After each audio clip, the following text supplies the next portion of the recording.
Check, check, check. 1, 2, 3, 4. 1, 2, 3, 4. 1, 2, 3, 4.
I'll talk to you soon.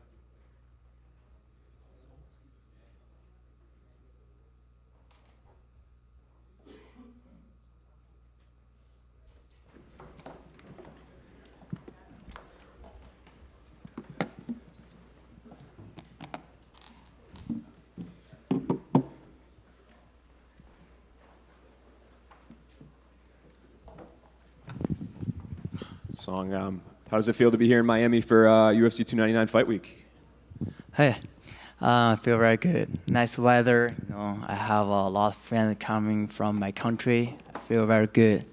Where do you feel like this ranks for you? Is this the biggest fight of your career, do you think?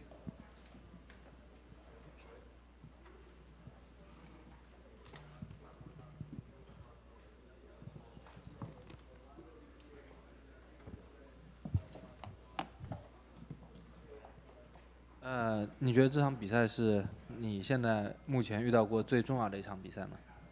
Yeah, definitely. This fight is most important in my life so far. Yeah, if I can win the fight, it will get me one step closer to the title. Petr Yan was a guy that I think there was some talk that you guys were maybe going to fight in December, and that didn't happen. But now you have him here. I guess, was this a matchup that you really wanted? And I guess kind of what do you think of him as an opponent? Yeah, definitely. This fight is really I wanted. And we supposed to fight in last December, but for some reason he pulled out. He got injured or something.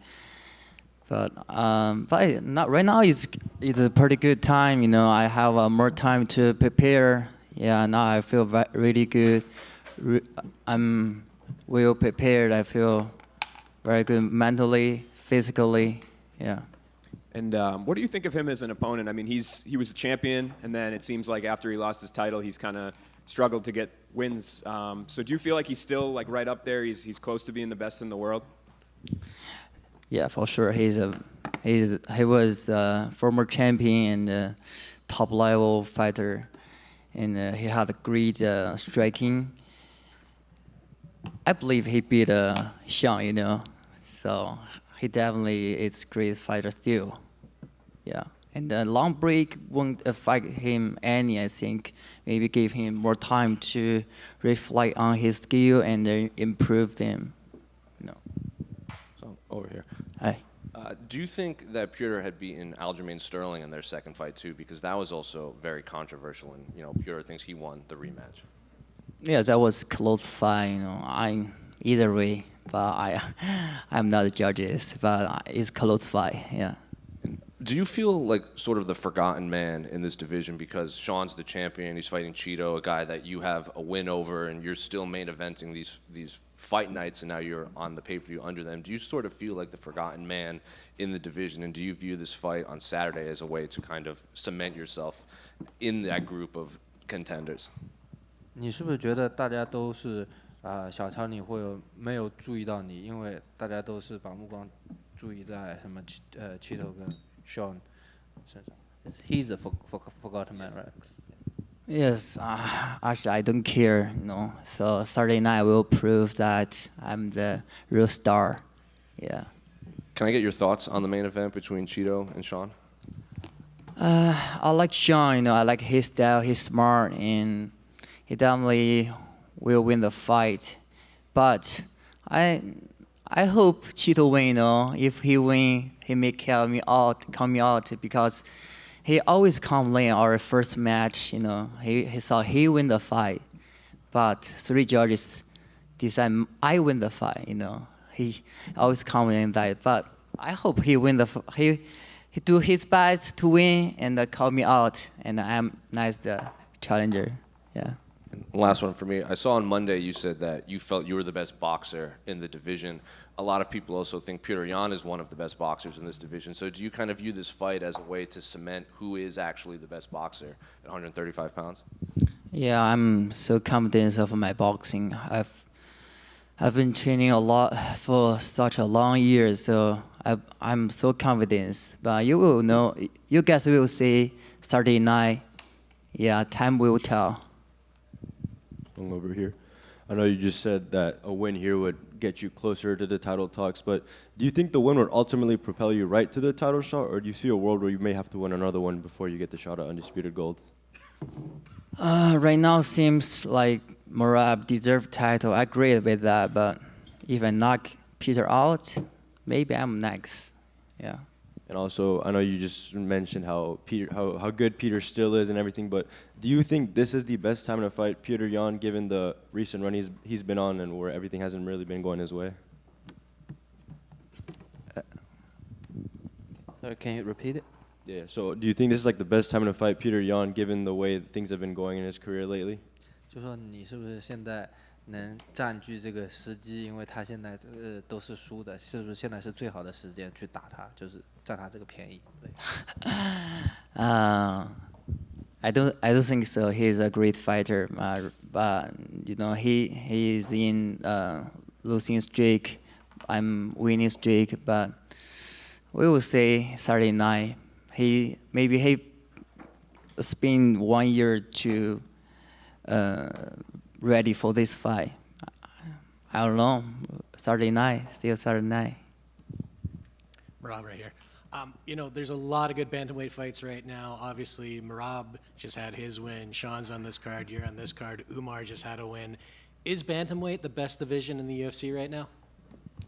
Yeah, I think it is. It's the best division. You know, it's a lot of good competitors over there. So, yeah, it's very good for me, for us. Yeah. And then just one more quick one. A lot of people have, you know, noticed that this card is absolutely stacked. A lot of people were comparing it to UFC 300 even. Were you surprised at how deep this particular pay-per-view is? 就是很多人说澳洲就比300好，你是不是看到这个阵容的时候感到很惊讶？ Yeah, I'm very glad that I can be the main card, you know. So I'm excited for this card. This card is crazy, you know. Yeah. I agree that this card 299 is like in my opinion it's better than 300, you know. All right, best of luck in the fight. Thank you. Song, I know you have a win over Chito in the main event, but if you guys both go out there and win, do you think there's like the storyline over there that can be cooked up for a potential fight between you two again? Yeah, your last time you asked the question over Apex? Yeah. Yeah. I remember you, so yes, I will. If Chito win, I would like kick his ass again. You know, yeah, I would like fight him again. He always complain he win the fight. I'm tired of that. You know, let's go, let's rematch. Yeah. Song over here. When Yan fought Sean O'Malley, Yan mixed in his wrestling. Is that something that you're expecting to see from him, or does this fight stay standing? 就是说杨打奥马利的时候，杨摔了奥马利，你觉得这场比赛会到地面呢，还是两人打站立？ Both okay. I like grab with him. I like strike with him. I'm fully prepared. Yeah, all good. It doesn't matter for me. And what are your thoughts on the all-Chinese title fight between Zhang Weili and Yan Xiaonan? You know, they both are my friends. I will be happy either both them win. You know. One more quick one right here. What are your thoughts on Uriah Faber returning to action? Apparently, he's going to be doing something for his promotion. You mean Uriah coming out of retirement, or what? Yeah, he apparently has a match scheduled. It hasn't been said if it's a fight or maybe grappling, but. 他说你对于Uriah重新打比赛的这个有什么看法？他说接下来他可能有一场比赛，不知道是摔柔的还是其他。Really? I don't know that. You know, he's been teaching right now. He has a lot of business to do, so I don't know. I don't know. Thank you. Oh, thank you. Thank you so much.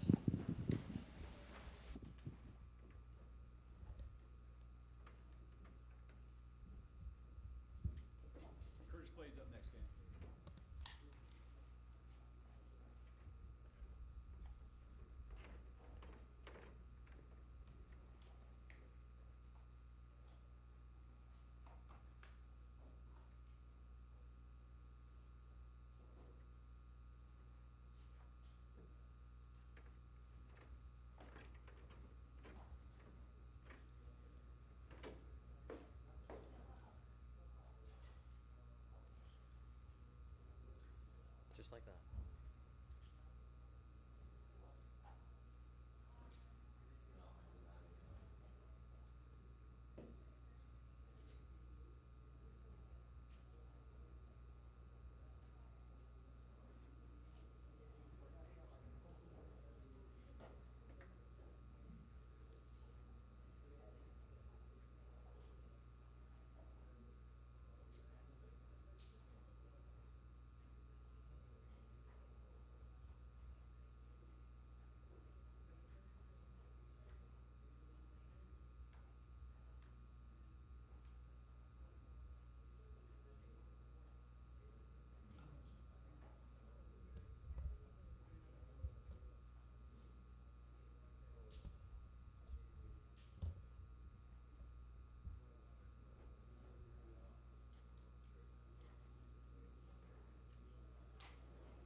Maybe 14.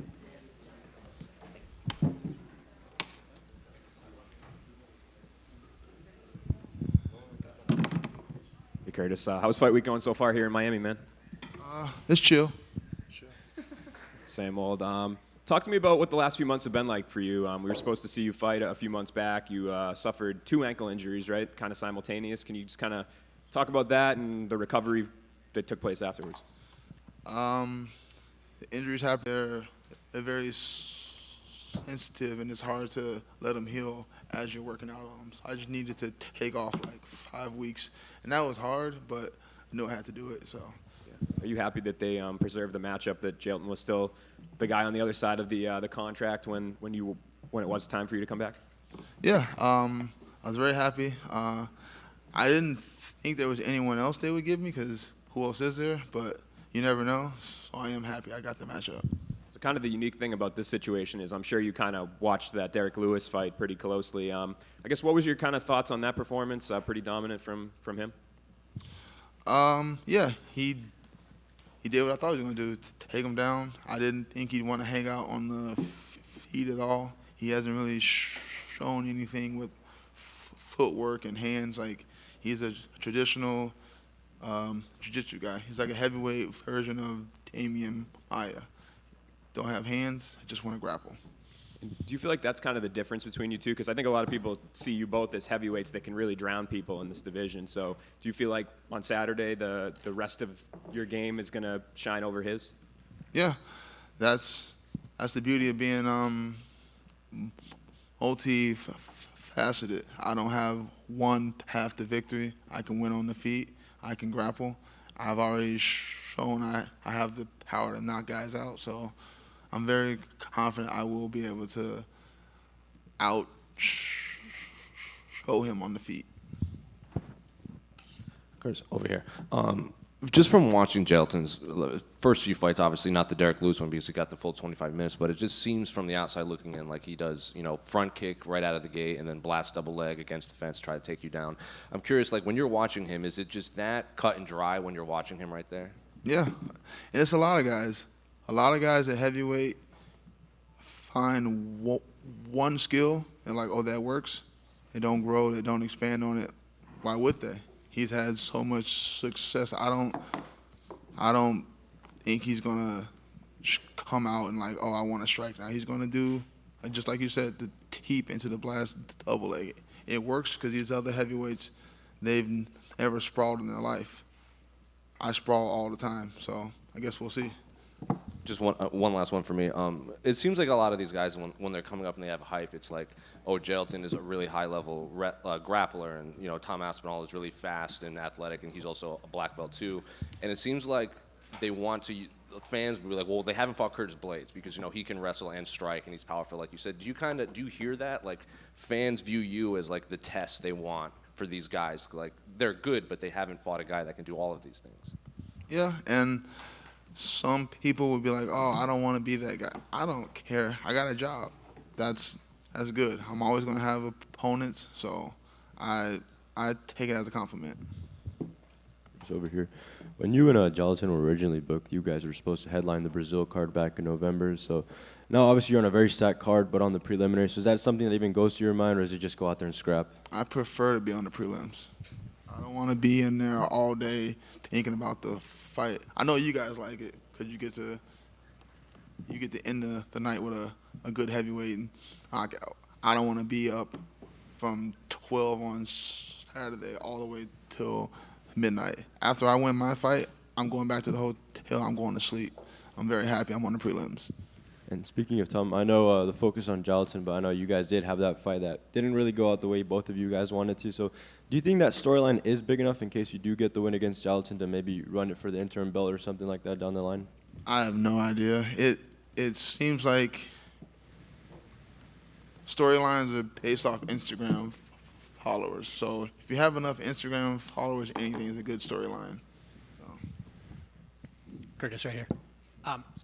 There's been kind of some criticism of the heavyweight division recently. The last main event with Jersey, was kind of derided. People saying, "Oh, the heavyweights can't go." I mean, do you take that kind of stuff personally when people comment on the division that way, or are you, comfortable with where heavyweights at?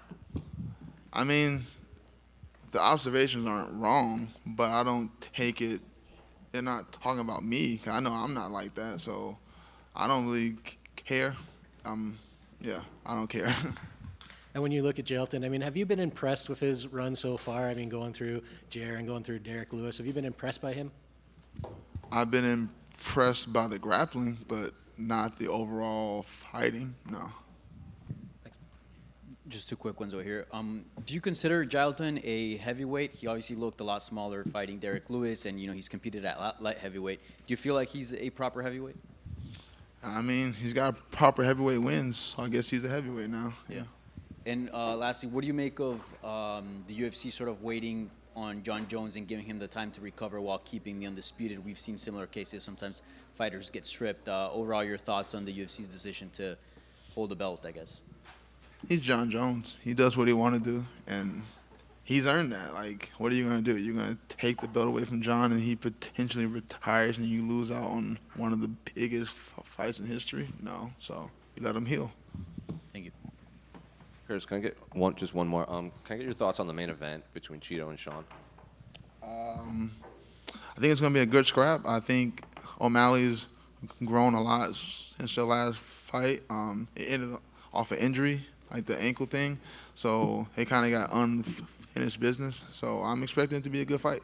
I don't know who's going to win, but yeah. Curtis, you compared Jailton to Damian Maia. If you had to compare your fighting style to a fighter from another division, who would it be?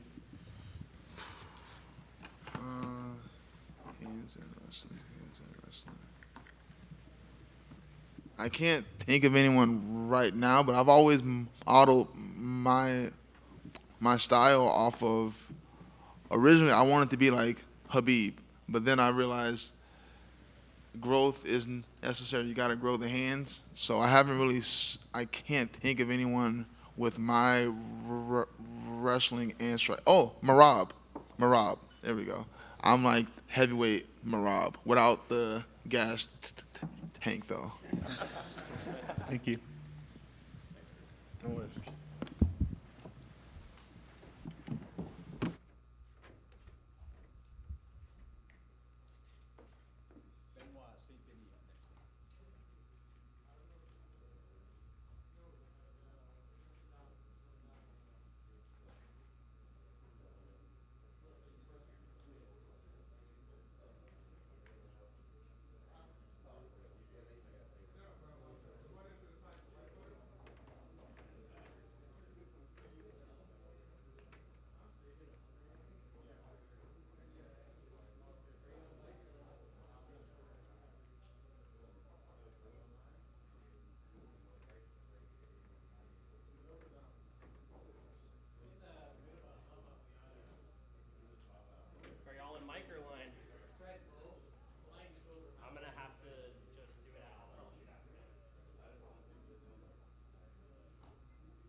Benoit, safe to say this is the biggest fight of your career to date. I guess, does it feel any different to you knowing that you're going to be stepping in the cage with Dustin Poirier for 5 rounds on Saturday?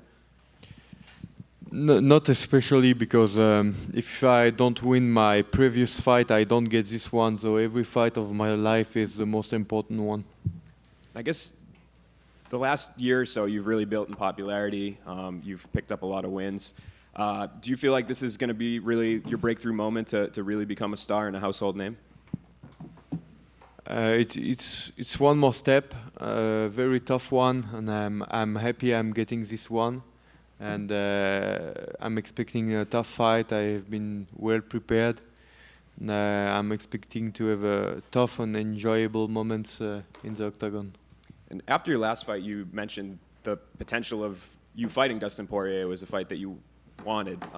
Were you surprised when it came around to you that the UFC was on board, he was on board, that it all came together? Yeah, negotiation in the top 15 is always difficult. It goes through a lot of process. I have a very good manager in the person of Guillaume Peltier, who is doing a great job. He worked hard with the UFC. I got this fight. Now I can do my job. It's fighting. There was that day that Dustin tweeted, kind of indicating that he wasn't going to fight. From your perspective, can you kind of take me through what was going on in your mind? Were you afraid that it was going to fall through? What was your day like that day? No, I just had at the beginning suspicions that he was injured, but it was not the case. So there were no doubt in my mind that except negotiation from his part with the UFC, there was nothing there to be afraid of. So I was an happy man that it solved itself very fast. And I guess, can you kind of just break down the matchup a little bit for me? I mean, we've seen Dustin fight so many times. It seems like every time somebody steps in there with him, it's a bit of a dogfight, and that's what you're known for as well. So do you see any possibility that this isn't going to be kind of an all-out war until somebody drops? No, I think if everybody here liked the Chandler-Poirier fight, I think you will like the Saint Denis-Poirier fight. Thanks. Over here.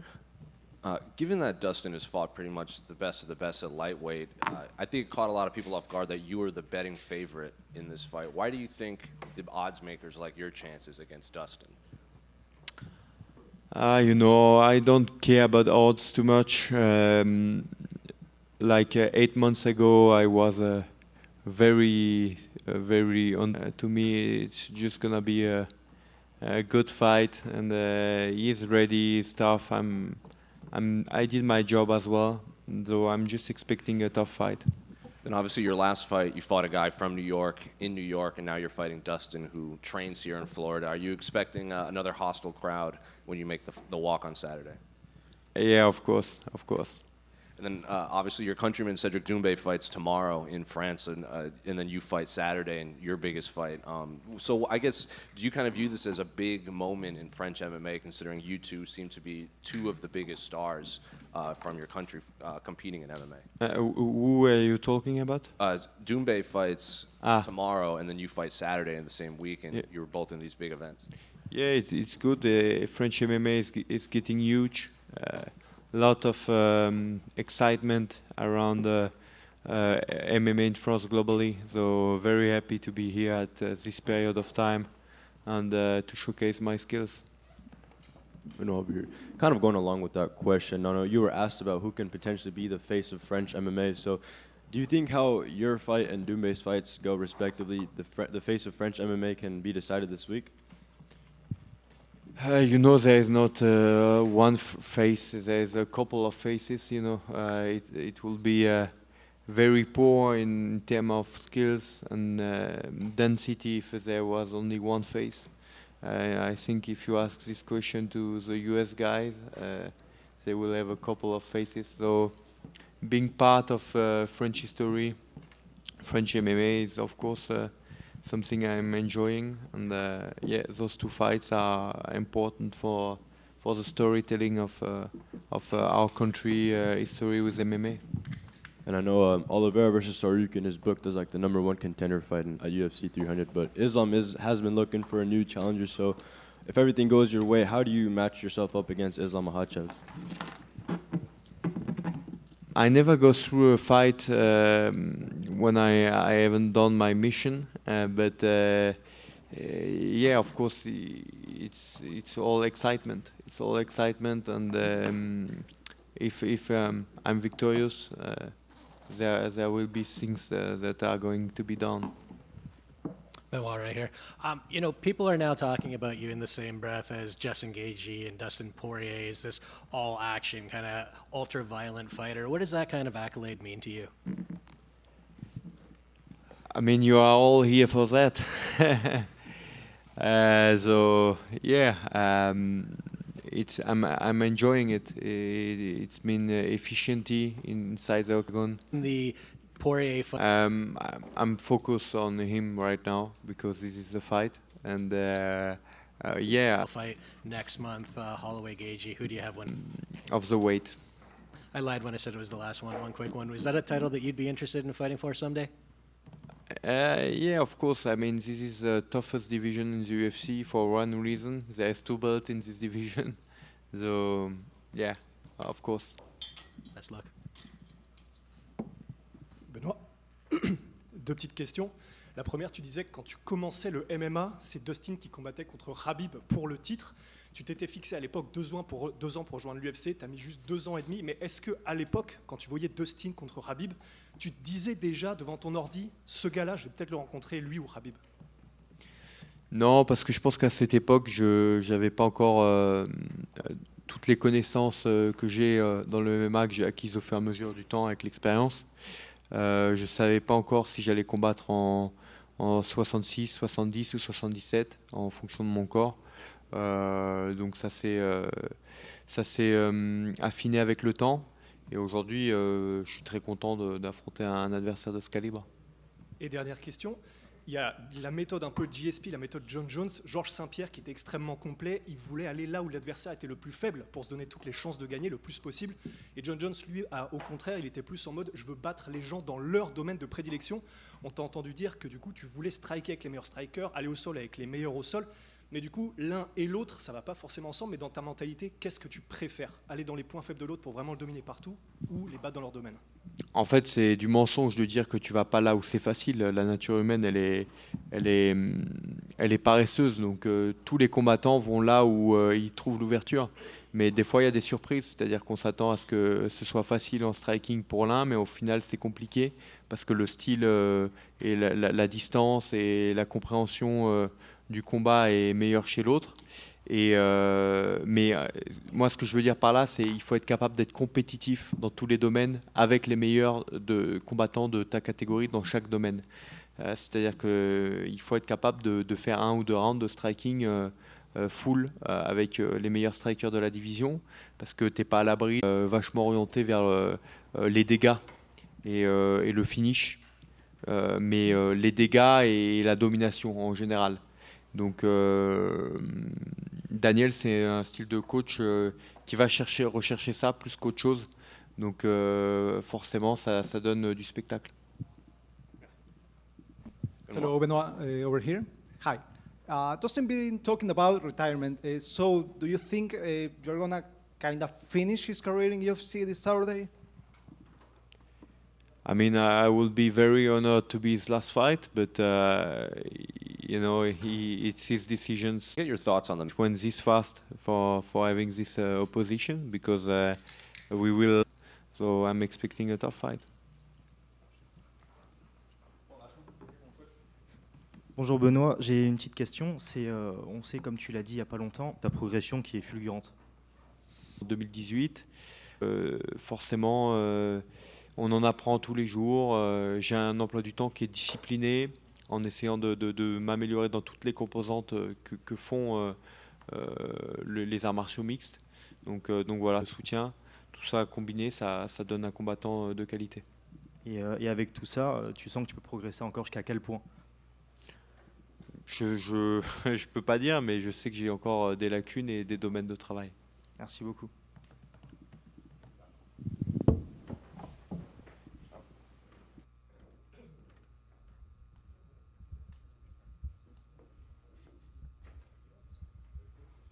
Macy Barber up next, gang.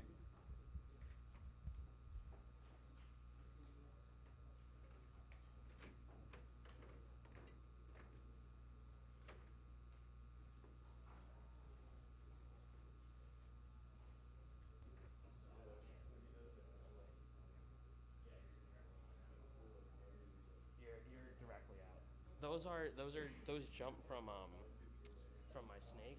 Yeah.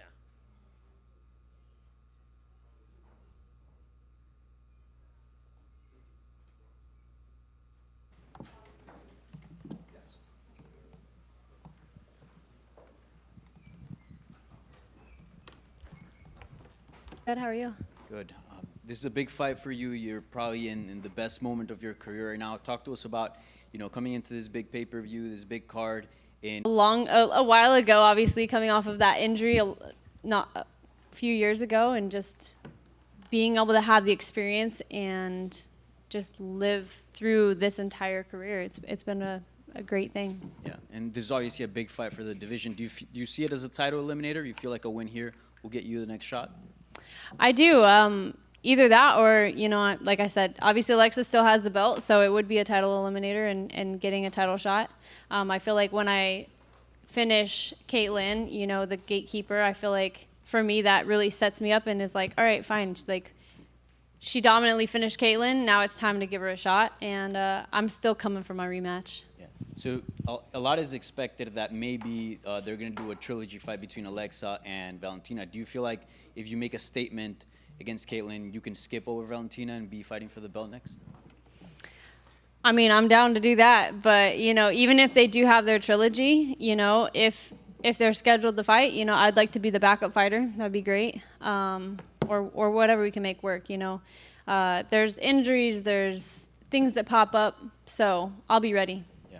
And lastly, what have you made of Alexa's run, and are you surprised at all that she not only became champion, pulled off a big upset, but has been able to retain her belt so far?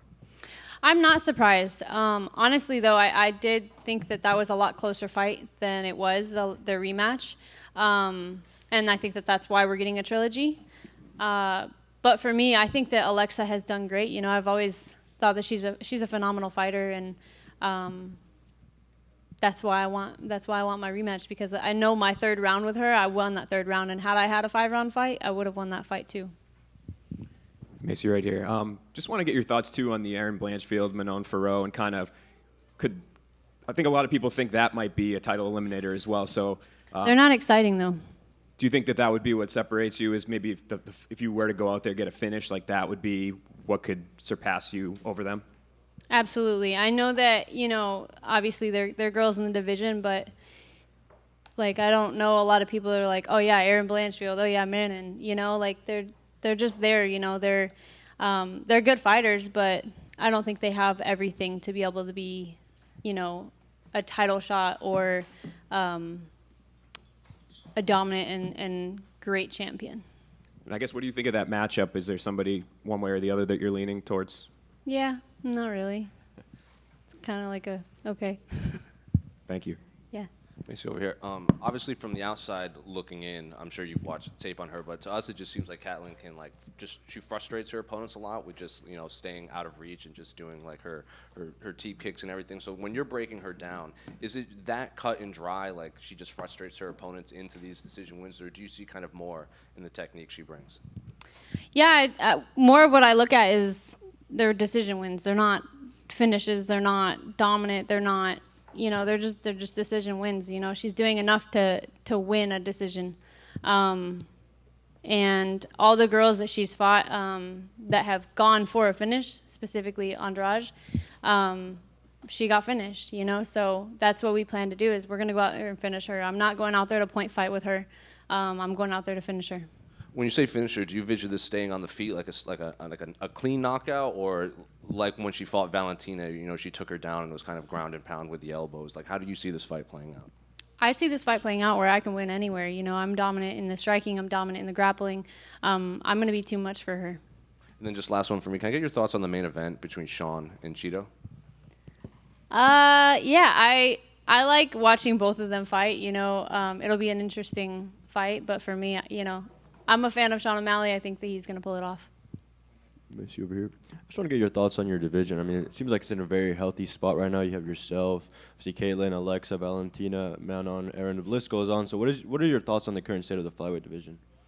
I think that we have a lot of great fighters, but I don't think we have a lot of huge personalities and people that stand out. I think that there are a lot of great flyweights in the flyweight division, but I like to think of myself as one of the girls that stands out in the division because I'm not afraid to say what I think, and I feel like everyone else kind of just continues on, you know? If the UFC does opt to go with the Alexa Valentina trilogy and then give it to Aaron and Manon winner, is that a situation where you see yourself maybe doing one more before a title shot, or just kind of sit around and wait for the shot, maybe do a backup like you said? Yeah, I definitely don't want to sit around and wait.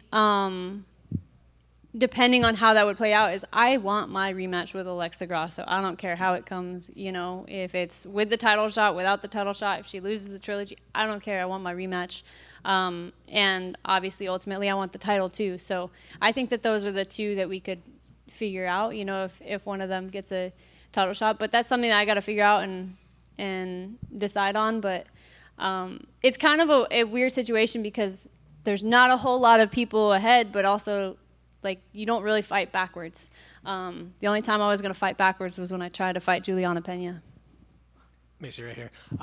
You know, you obviously are very confident coming into this one, talking about getting the finish. And I'm curious, you know, when you started out and you had the countdown clock and you had a couple of setbacks, was it kind of difficult to adjust and then get back to a place where you can be this confident heading into a fight?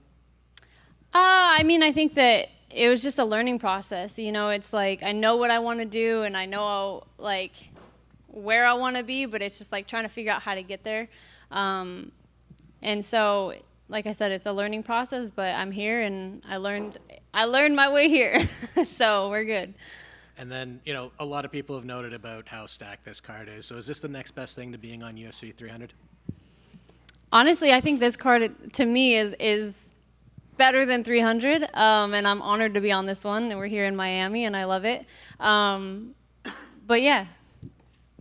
Thank you. Just to follow up, because you mentioned Juliana again, is that the only fight you would go up for at bantamweight outside of obviously a title shot? I mean, yeah. I think that the 35 division also needs excitement. I think a lot of women's fighting needs excitement, and I'm down to be the person that brings that excitement. You know, if I got to fight Juliana Pena, if I got to move up and fight at 35 for a title shot, I'm like, why not? You know, like we need that.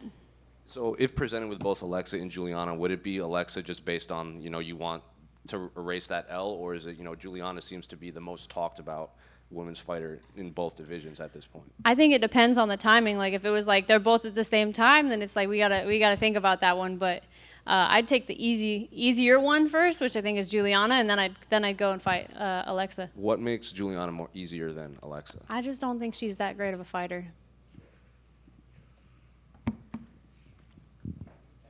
Of course.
Yeah, because I got a box right here. I got a box over there. Just keep it clean and now walking space, and I'm good to go. Beautiful. Yeah.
What's up? What's going on, Kyler? How are you? What up, dog? How's fight week going? Good? Yeah, doing great, man. Just out here. Yeah, it's been a few months since we've seen you compete. How excited are you to be back, but also get a pretty marquee name in Pedro Munhoz? I'm just enjoying the journey, man. I love this stuff. I love what I do. I love representing myself and what I do as a martial artist, and I can't wait to showcase all the skill set I have and the spirit I have as a fighter. Was Pedro one of the guys, like after your last fight, that when you looked at the rankings and you were trying to figure out who would be next, was he a guy that was on your radar? Definitely, definitely. Another tough dude that's got so much accolade, so much skill set, and a lot of time and experience in the game.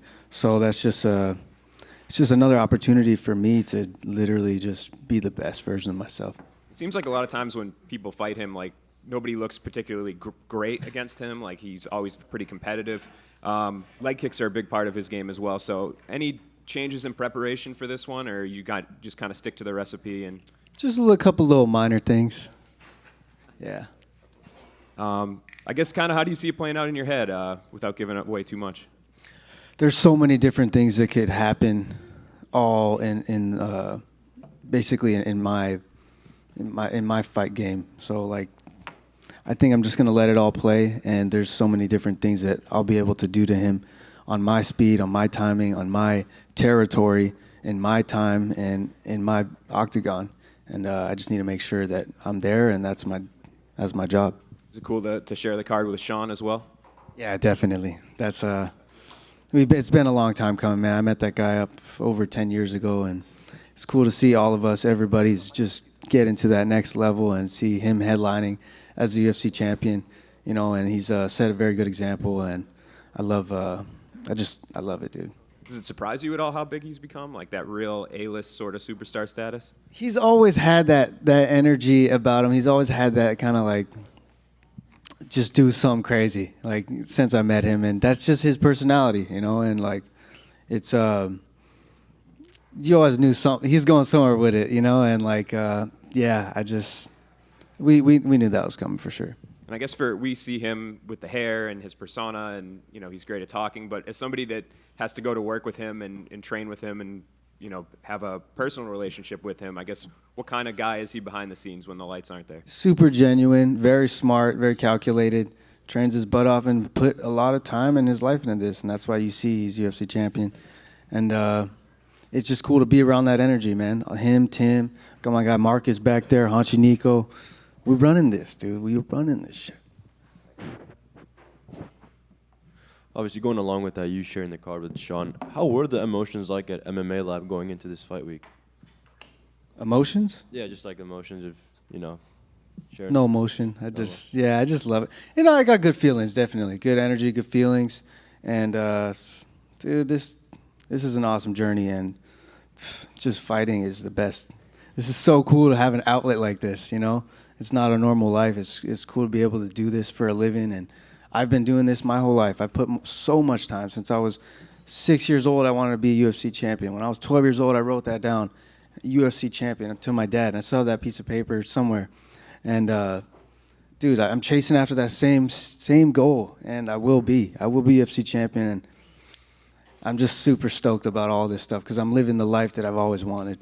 That's awesome. And the journey for you continues here with a big fight against Pedro Munhoz. Do you think that fight is kind of being overlooked or slept on given how good of a card this is? No, I think it's just, again, the UFC is the highest level of this stuff. So, like, every single fight in here is at that level. So it's just cool to be a part of 299. This is a sick, super sick card, super stacked. And Miami, you know, Miami's about to get lit. Most fights with O'Malley and Chito. Similar with the ranges a little bit. Speeds are a little. Chito's fight with him and Sean's fight. It's 3 different fights, but it's kind of similar. Same. You know. Yeah.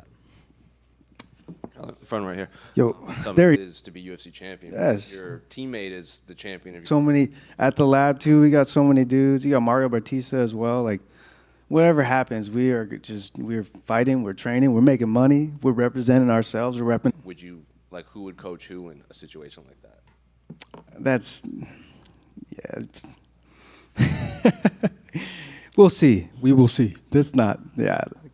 And just last one for me. Do you feel like the forgotten man in this division, considering like you have the winner? Hell no. Same with you. You guys wake up doing.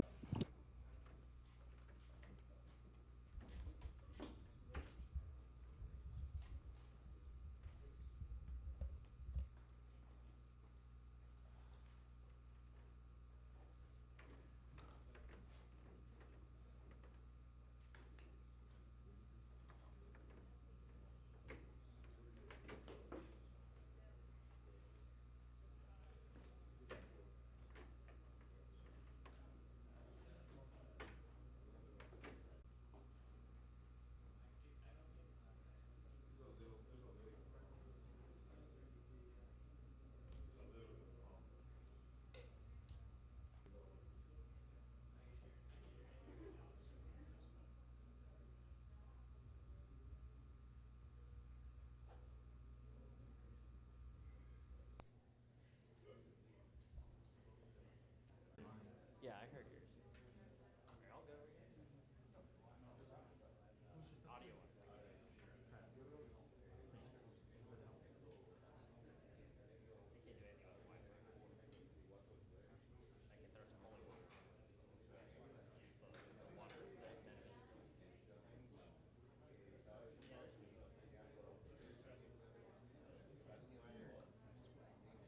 Or maybe they're still loading it in because they haven't lit any fires or anything.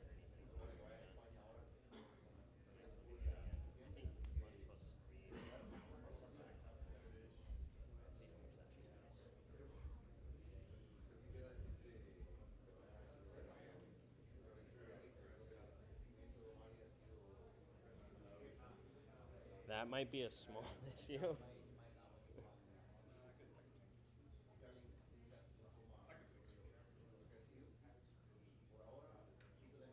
Thanks, man.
talk to us about the custom shorts and how that came to be.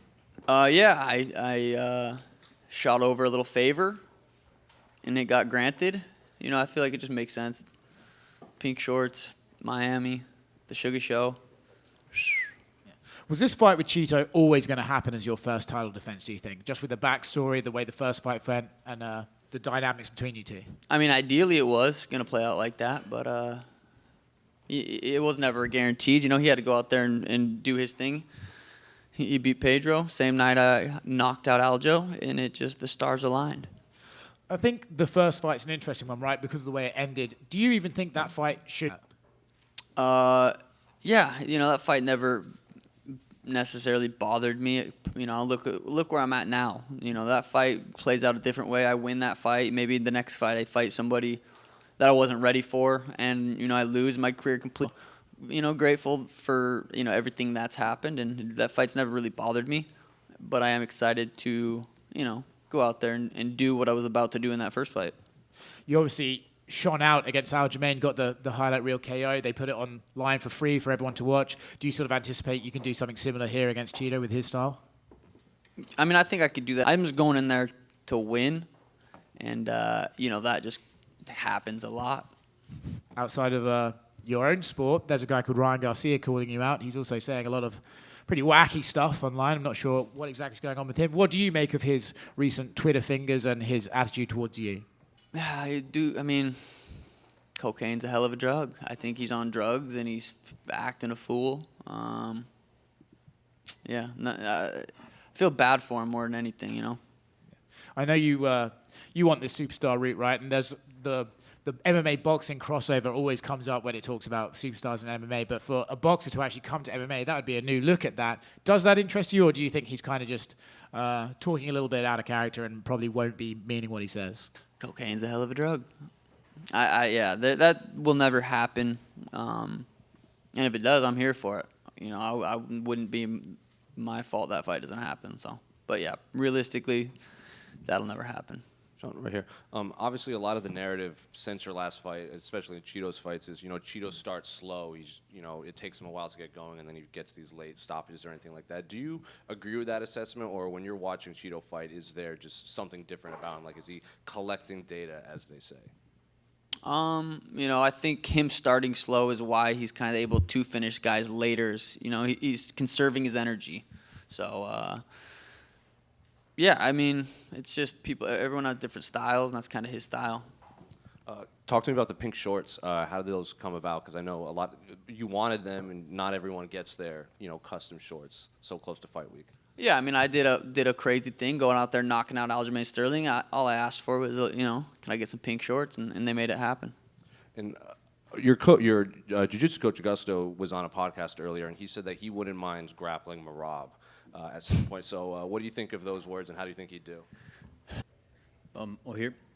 Speaking of Merab, he's supposed to be the backup for this fight. If Chito doesn't make it, are you willing to fight him? 100%. Yeah, 100%. And talk to me about what a win over Chito would do for your career, because, you know, that's your only, like, official loss, right? And we see some of the greats like GSP avenge your losses and stuff like that. What would it do to your legacy to get that one back? Yeah, I don't know. It doesn't feel like it's there in the first place, so just kind of it's just, this to me is just another fight. It really is. Yeah, and you've gone back and forth a bit on social media with Ilia Topuria. What'd you make of his knockout win over Volkanovski, and is that a fight that you could see down the line? Beautiful performance. I was there live. It was a cool moment. It was, you know, Ili's a scary little dude, so that fight excites me. I'm a bantamweight, you know, for the next couple of years. So if I did do that, it would be up there. I'd just go up there, knock him out real quick, then head back down. Thank you. Sean over here. I don't know. I'm just going with the flow right now. You know, I've learned firsthand when I fought Chito the first time, anything can happen. I always knew that, but nothing ever happened to me to where, you know, 5-10 years, I'd love to never lose. So, but, you know, it's going with the flow. And last time out in Boston, the crowd was strongly in your favor.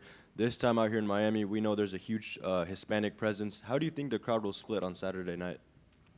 Yeah, that's a good question. I guess we'll have to wait and find out. I think it'll be fairly even. And do you see a world where you and Chito become friends after all this is settled? You know, I'm not really running low on friends. I got a nice tight circle, so probably, you know, if in another world we probably would have been buds. But you know, we're in this world. He stinks. I'm great. We're not buds. Sean, right here. What did you make of Merab's performance? And I guess, do you feel like he is going to be the guy that's next for you? Yeah, and again, he had a great performance too. Henry didn't look great. Very well could be next. I like having my options. Do you agree with that, or do you think maybe you don't get enough credit in the grappling department? I thought Aljamain Sterling was the hardest matchup for me in the division, and put his lights out in 2 rounds. I think Merab's definitely up there as you know, everybody in the top 10 is a challenge. No one's an easy fight. Chito's not an easy fight. So yeah, Merab's a tough fight. Chito's a tough fight. Elia's a tough fight. You know, they're all tough fights. Hi, Sean, over here. Usually when fighters refer to each other during fight week, they leave the trash talk behind. And with that said, will you share with us your honest opinion about Chito? Yeah, we talked in the DMs a little bit on Instagram. Have you guys had him up here yet? Ask him what we talked about. See what he says. Do you... Sean, you usually don't recognize Chito's style and level. However, what got your attention in the fighting he had with Rob Font and Dominic Cruz, what do you think you have to take care in your second fight against Chito? I think I understood that. Yeah, he you know, he gets, you know, Rob was kind of piecing him up. Chito was landing the bigger shots and doing way more damage. Dominic Cruz was piecing him up until he got kicked in the lips. So, you know, he's durable. He's very, very tough. He's never been dropped. He's never been subbed. He's never been knocked out. So, you know, I take that away from those fights. He's just very tough. If Chito wins you this Saturday in the Kaseya Center, would you recognize the 2-0? The what? The syrup? 2-0? Oh, 2-0. No, if he would have beat me, he would have beat me once. And that's, you know, simple. Thank you. Sean over here, greetings from Ecuador. A lot of people in my country hate you because you put our color, our flag's color in your hair last time. Karma. No, okay. and, yeah. So another question. It seems like you are watching just in the future. You are talking about Ryan Garcia, you're talking about Ilia Topuria, but you haven't won this fight yet. What happens if you lose? Chito, if I don't go beat Chito, none of those fights happen. So I'm focused on Chito. I understand you don't appreciate Chito very much, but what's the most dangerous thing about him? His durability, you know, he's hard to put away. If you can't put him away, you better be able to go for 25 minutes. So I'm planning on a 25-minute war. Thank you so much. Two more. Sean, will you fight Aljamain Sterling? You know, he's been you know, this. Yeah, I don't know. I wouldn't recommend it, but yeah, it's his life to choose what he does with it. And last one from me. Possibly. I mean, I don't see why not. I don't think. Sean, over here. Greetings from Ecuador too. Sean, how do you feel having to defend your title against an opponent that previously beat you, knowing that the first time you were injured? You are ready for this rematch? Yeah, I've been ready for it. You know, everyone after that fight said, you got to get that rematch, you got to get that rematch. And I said, it'll happen when it's supposed to happen. That fight will come together if it's supposed to. I never lost sleep over that fight. I never thought. I don't know if you have talked to Chito before this fight. Oh, yeah, I did. We talked in the DMs. You know, he's a good family man. Just ask him what we talked about and see if he tells you guys. Yep, see you guys.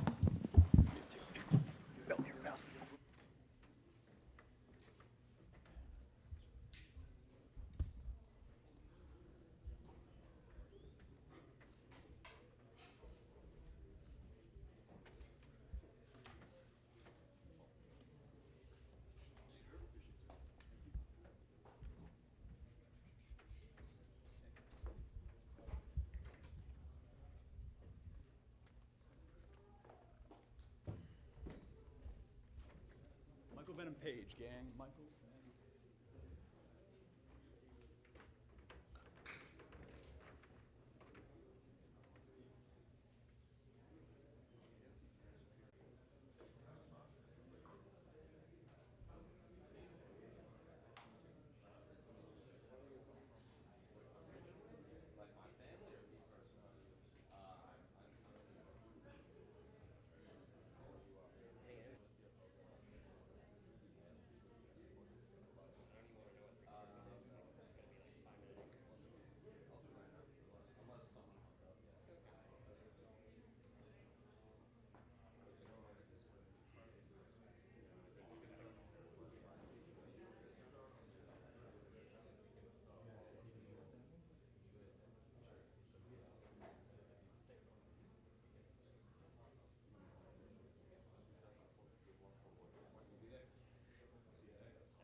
and just getting all the facilities. Everything is just done at top tier level, so professional. So yeah, I'm excited, man. I'm happy to be here.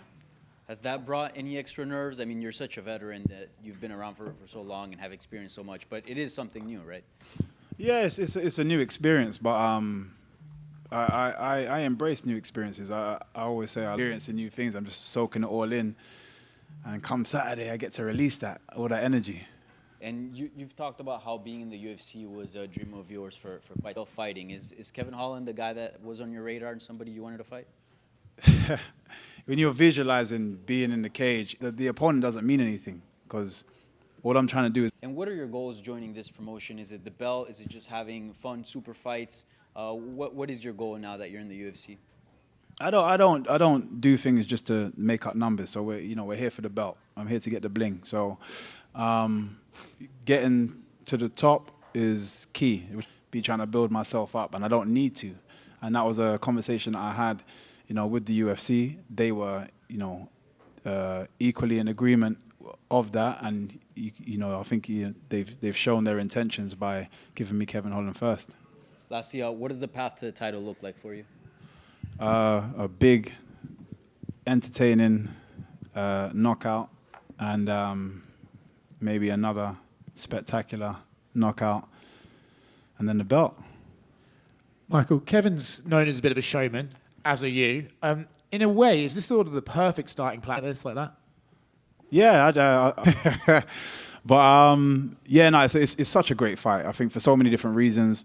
He loves to strike. I love to strike. His entertainment fact, he loves to talk. I love to kick people in the face. Do you feel like he might make that deal with you or no? He is definitely not going to make that deal. I think he's had a taste of that style already. And I don't think he's going to want to use as many of his attributes as possible to make sure he wins this fight. In a way, though, if he does do that to you and you get to stop that and still get the victory, that shows the UFC fans that, hey, I'm not just this flashy guy getting strikes. I can do MMA. No, of course. And but the thing is, for me, I don't, and I've never cared to prove anything to anybody. I know what I do. I have to do it in training every single day. And the fact that people think I go to an MMA gym and only train kickboxing is wild to me, considering I'm doing MMA. Last one from me. For the people who might not know, how big would you versus Leon Edwards, English versus English, be for the world title? Stadium type big. This is what I mean. And it's just so good for the UK. It's so good for inspiring more talented fighters in future coming from that side of the world. I'm just going to keep manifesting. I'm going to keep putting it out there, and we're going to make it happen. Right here next to you. Kind of going off of that, I know a lot of people want to see you in the UFC before, but given the state of UK MMA now with Tom and Patty and Molly and now you and Leon, is now the perfect time to kind of join the UFC, considering like that part of the world is seemingly never been better? Yeah, 100%. And this is why I say I think things just happen for a reason. I'm a big believer, and everything happens for a reason. And everyone's like, I felt like you should have been here years before and this and that. No. It happens for a reason. And as you say, look at the state of the UK. I know you had a few things to say about the UFC gloves, but have you had a chance to actually get into the octagon? Because in Bellator, there's not a lot of corners. You can't really corner a guy in there in the circle. Mm-hmm. Yeah, so I've actually been in the cage. The cage is fine. The canvas is unbelievable. It's amazing. It's perfect for my style. It's got so much grip and traction for me to be able to move. You know what it is for me? It was slightly inconsistent, because there'll be certain times that they spray it to clean it, and it would leave a slight film on top. And for someone of my style, having any kind of slippery surface is just difficult, I'm definitely looking forward to performing in this cage. Speaking of Kevin, did you know he's, I think, a second-degree black belt in Kung Fu? Yeah, in Kung Fu. Yeah. When they introduce him, he goes, Bruce Buffer goes, he's a Kung Fu fighter fighting out of so-and-so. He's a Kung Fu fighter. So here's my understanding, because I started in Lao Ga Kung Fu. Yeah. We have sashes, not belts. I don't think it's second background in Kung Fu. Okay, no, that's cool, man. It's good to see two Kung Fu, opponents kind of collide. It reminds me of I don't know if it's unbelievable. So yeah, we're gonna we're two twin warriors. And then the last one for me. Can I get your thoughts on the main event between Sean and Chito? Controversial in terms of how it ended, but for me, O'Malley's just he's got something special. The suitability and stuff as well. Yeah, for me, I'd put my money on Sean O'Malley, but it's definitely a difficult fight. Michael, right here to your right. When we first learned about this fight, it actually popped up, I think, on the War. It was never a thing. It was weird. I'm sure it was the Nelk Boys or something that it was in there. And so hard to see that. That was on there. Found that, but yeah, it was never really a thing. I think they were just kind of putting, super matchups on the board, and somebody happened to see it. Are there any nerves this fight week so far, or is this just old hat to you at this point? Yeah, I've done it too many times now. I always have. I don't like to call it nerves. There's always that kind of like pre-fight feeling. My pre-fight, and this happens in the gym as well. Like my coach, it happens every single time. My coach is like, "Okay, guys, glove up or pad up." I have to run to the toilet. I don't know what it is, but it's like, it's just. So yeah, I got some excitement, and that usually helps me. Last one from me. I mean, obviously coming over from Bellator, what is the main difference you've noticed between the promotions so far? Organization, structure, people on the floor, just professionalism in terms of opponent here, or caliber of fighter. Because for me, mixed martial arts is the same. It depends on the practitioner. It's more about what's having to make stuff myself, not having to think about that kind of thing. It really does play a massive part in. We're always, you would always mention how one day you would go to the UFC. Like, you didn't hide that. You didn't give politically correct answers. I guess, why did you manifest that so early on? And I guess. So it wasn't something that I've ever lost sight of. I was at the time. So at the time, I was like, well, the only way I'd be able to be good or even learn mixed martial arts is that I'd have to move to the States. This is just me being clueless, that not knowing that there's mixed martial guys, the coach is there, and then kind of started my journey from there. But I think I've just never lost. Yeah, I think, that's why I just want to manifest what got me started in the first place. Michael, over here. Obviously, you mentioned that this is a dream come true for you. So interestingly enough, actually, I think their first reach out, which was kind of a mistake on their part, people started reaching out like, oh, does that mean he's a free agent? And obviously the UFC reached out like, is he a free agent? And we're like, oh, so somebody's interested, huh? After, and then the conversation just remained open, if you know what I mean. So, so we kind of started from there. And then it's weird. It was a bit of a longer process in the beginning, and then it just sped up right to. So, yeah, it's been a crazy ride, a roller coaster ride. Career? Sorry, to the last bit. And I think the reason, like I said, the reason why I've even got a fighter of this standard, at this level, is because of the added value that I think I bring is that I'm very capable of marketing myself without anybody. I'm very good at marketing. I'm very aware of how to utilize how to market as well. It's great for everybody, all parties involved. So, yeah, definitely, this win will put me up there. Media day, he gave a prediction to the fight and basically said you got no chance against Kevin Holland. So I just wanted. Yeah, you know what? I think everyone's entitled to their opinions. I never like to need to crush anybody for their opinion. He's allowed to share his thoughts because I'm not in line for anything, because me winning means I'm potentially full that are in the division simply because they don't want to cross me, and they know what that's going to mean. So happy to take it on board and happy to throw it back.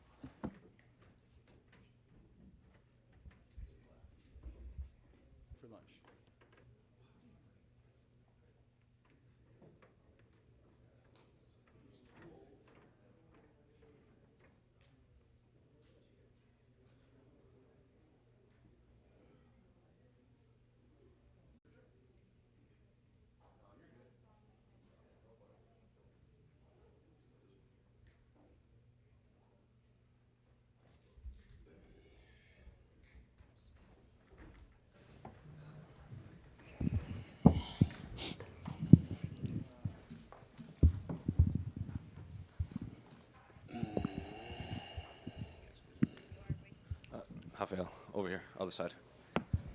Another fight week, another young up-and-coming fighter for you. So I'm curious, when they approached you with Mateusz Gamrot at lightweight, no less, what went through your minds when they asked you to drop back down and, you know, challenge another one of these guys that's on the rise? Yeah, I think it was when I spoke to my manager, to my coaches, and they loved the fight. It's a good matchup, and it will put me right back on that mix again. And I think, like, I'm happy to be back, to be competing, and at lightweight, the division that I had most success on my career. And yeah, and it's a great fight for me. So when you did decide to drop back down to lightweight, was it specifically because they offered you Gamrot and he is highly ranked, or were there other matchups that you would have liked in that top 15 that would have also brought you down? Yeah, he was on one of the options. Gamrot has, you know, he was at one point backup fighter for a title, and that's a good fight that could put me right back on that mix. Of course, there are other names that could make that drop again, but yeah, the reason it's, you know, I know my finish line is closer than my start line, but I'm still feeling in great spirit, great shape, and ready to make that drop again. You know, that to 155, it's not that hard, not that easy to me, but I'm still committed to it and still want it. What do you make of Gamrot's skill set in there? You know, I think he's a European ADCC champion. He was a champion before he got to the UFC. So what do you make of his skills in there? Yeah, he's a good grappler and great wrestling skills too. I've been trained at BT in Austin, Texas, and with the best grapplers in the world, and it's been helping a lot. It was good for me to dig back on my roots. Brazilian Jiu-Jitsu is my background, and it was good for me to go back and dig back on my roots again and train more ground game and train more wrestling. It was a good challenge for me. And what do you make of the state of the lightweight division now? Because you have guys like you and Dustin and Charles. They're fighting these guys like Armin and Gamrot and Benoit Saint Denis. Michael Chandler's waiting for Connor. Patty's all of a sudden very popular too. So what do you make of this 155-pound division right now from when you last left? Yeah, a lot of new blood, a lot of new guys, and yeah, my goal is keep winning my fights, and I believe back on the days, I was thinking of myself, like back on the days when I won a championship belt, I kind of forgot about, I said, I'm not gonna put my focus on the belt and keep winning my fights, keep having good performance, and I have the same mindset right now.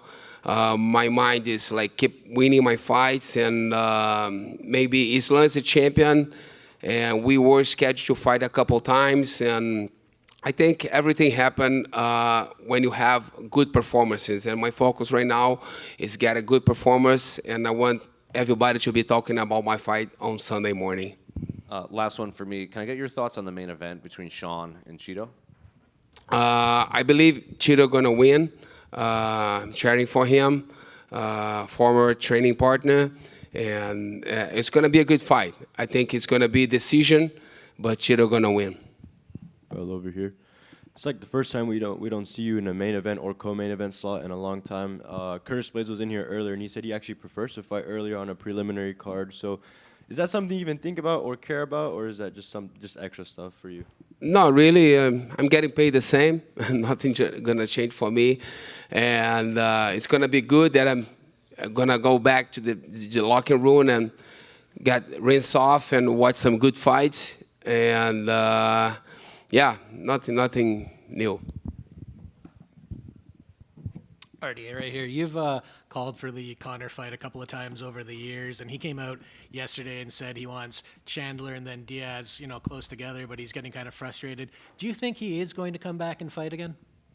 I believe so. He's Connor reached some levels on his career that he don't really need to fight. He make money somewhere else, and he, you know, got some big fights on his career. But I think eventually he's gonna come back and fight. And yeah, I think like Nate Diaz trilogy could be it too, because they 1-on-1, I think. But yeah, I believe he's gonna come back and fight again. And at 39, I know you're going to get asked a lot about retirement and how much longer you're going to do this. And I'm just curious, is it just a matter of listening to your body, or are there other factors that play into the consideration of how long you keep competing? Not just listening to my body, listening to your body, but also how are you performing? And I look at my fights, my previous fights, and I still performing well. I'm still going distance with bigger guys and younger guys, and still training well. And as long as I'm around and able to train and performing well, I'm gonna keep doing it. Thank you. Just one more for Rafael. Obviously, you said you're at the later stages of your career, so I'm curious, are you looking at big names, or are you just looking for competitive matchups or styles that you specifically like here at lightweight?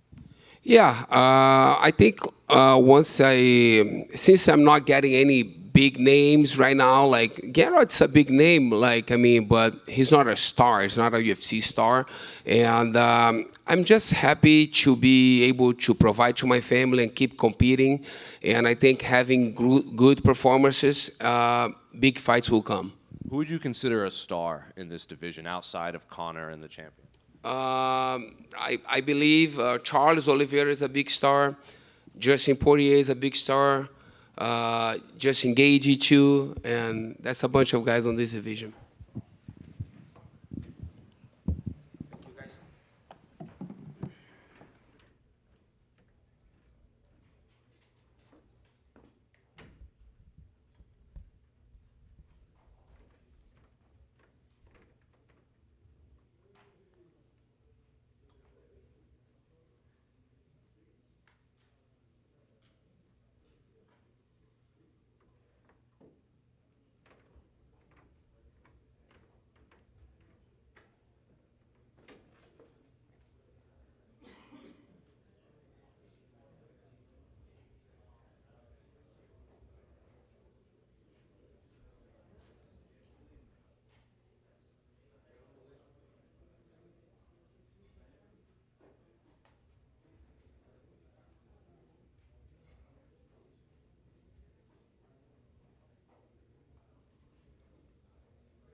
Jack, how's fight week going so far over there to your right? Yeah, it's been good. It's nice. I like Miami. It's been pretty cruisy, business as usual, but yeah, I'm enjoying it. Does it feel any different given the matchup, kind of being on such a stacked card that's so highlighted? Like, it seems like, to me, this is probably the biggest moment of your career. Yeah, for sure. Definitely the biggest moment of my career. It feels much the same as any other fight week, if I'm honest. Yeah, got a job to do, and that's what we're coming to do. What do you think of Gilbert Burns? Yeah, I think Gilbert's a good fighter. He's obviously battle-tested. He's very tough. He's durable, and he's been in there with some of the best. So, yeah, I definitely expect the challenge. And for you, I guess, what do you feel like's at stake here, right? He's a guy that's always hanging out at the top, ready for a title shot, kind of right there. So, what would a win over him do for you in your career? Yeah, it's a big one for me. He's a top 5. I think this is. I feel like if you can't beat Gilbert Burns, you can't become a world champion. So my plan is to beat Gilbert Burns and prove that I belong in the top 5. Are you surprised at all that you're just coming off a win over Kevin Holland, but he's actually above you on the main card? Are you surprised at all by that? Not really. I don't really care, to be honest. Yeah, I've beaten him, but obviously big hype around that fight. But yeah, I'm not really too bothered about that fight order. And I know after the fight you talked about the different things you felt like you could do better that you didn't show in the Kevin fight. When you went back to the drawing board and you kind of went through this training camp, I guess, how do you feel like that fight has changed you going forward? Yeah, for sure. I think it was a good learning curve. You know, Kevin's a dangerous fighter, and I felt I could have given more, but didn't on the night. But yeah, I'm looking forward to. I want to get a finish. I want to get back to my finishing ways, so that's what I'm coming to do this weekend. Jack, over here. Hey. Obviously, we've seen two kind of contrasting approaches that Gilbert's taken in his fights. Like against Khamzat, that was a lot of people say one of the best fights of the year. But then against Wonder Boy, it was very grappling heavy, kind of held him against the fence and controlled him. So is that difficult to prepare for? Like, because those are two very contrasting approaches that your opponent could take. Yeah, for sure. I definitely expect, hoping and expecting the best Gilbert there is, and I think, yeah, he's aggressive. You know, he's not afraid to strike, go hard. But I expect him to be shooting, trying to get a hold of me and getting me on my back. Given his accolades and jiu-jitsu and everything, even before he got into MMA, did you have to bring anyone specific to kind of prepare for kind of a short, stockier welterweight that's high-level grappler? Not really. Just generally, practicing, trying to improve day by day grappling and improving off my back and trying not to let the fight get there. So much the same. And then last one for me. Can I get your thoughts on the main event between Sean and Chito?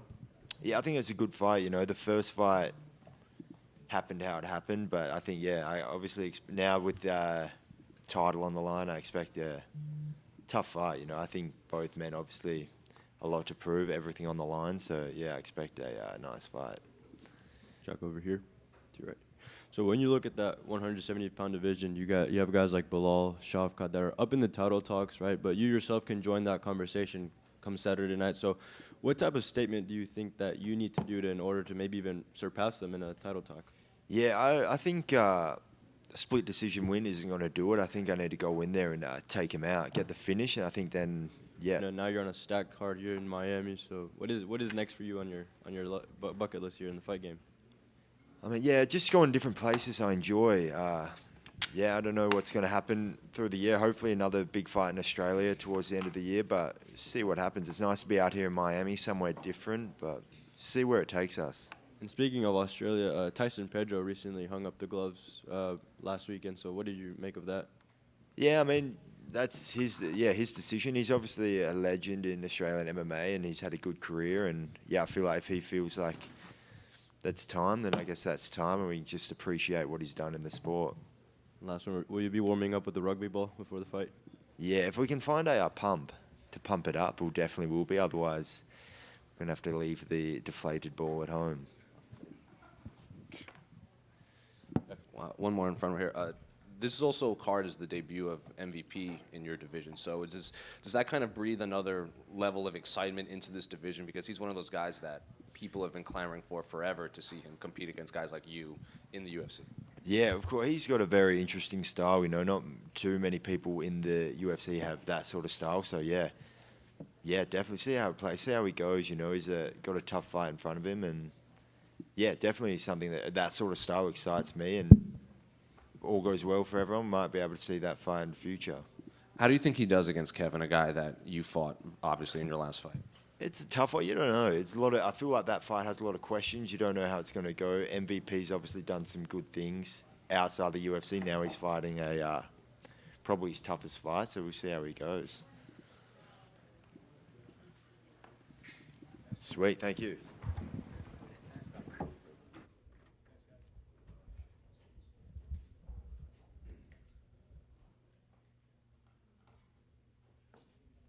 Lunch is in the back. I'm going to try and break us until about 1:15.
Hassan.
tarde. Jailton, over here, other side. First of all, welcome to Miami. I guess how's fight week been like for you here in beautiful Florida? Primeiramente, né, seja bem-vindo. Como é que está sendo essa semana de luta aqui na linda Flórida? Muito obrigado. Estou muito feliz, né, em estar aqui em Miami, em estar aqui na Flórida pela primeira vez, né, pela primeira vez. Acho que é muito parecido com o Brasil, né, o clima daqui típico, né, tropical, né. Eu já gostei muito, já começou bem já. Thank you. And the weather here in Miami, you know, I'm really loving it. You know, it's tropical, kind of like we're used to in Brazil. So just on that side, you know, things have been very smooth compared to other places where I've been.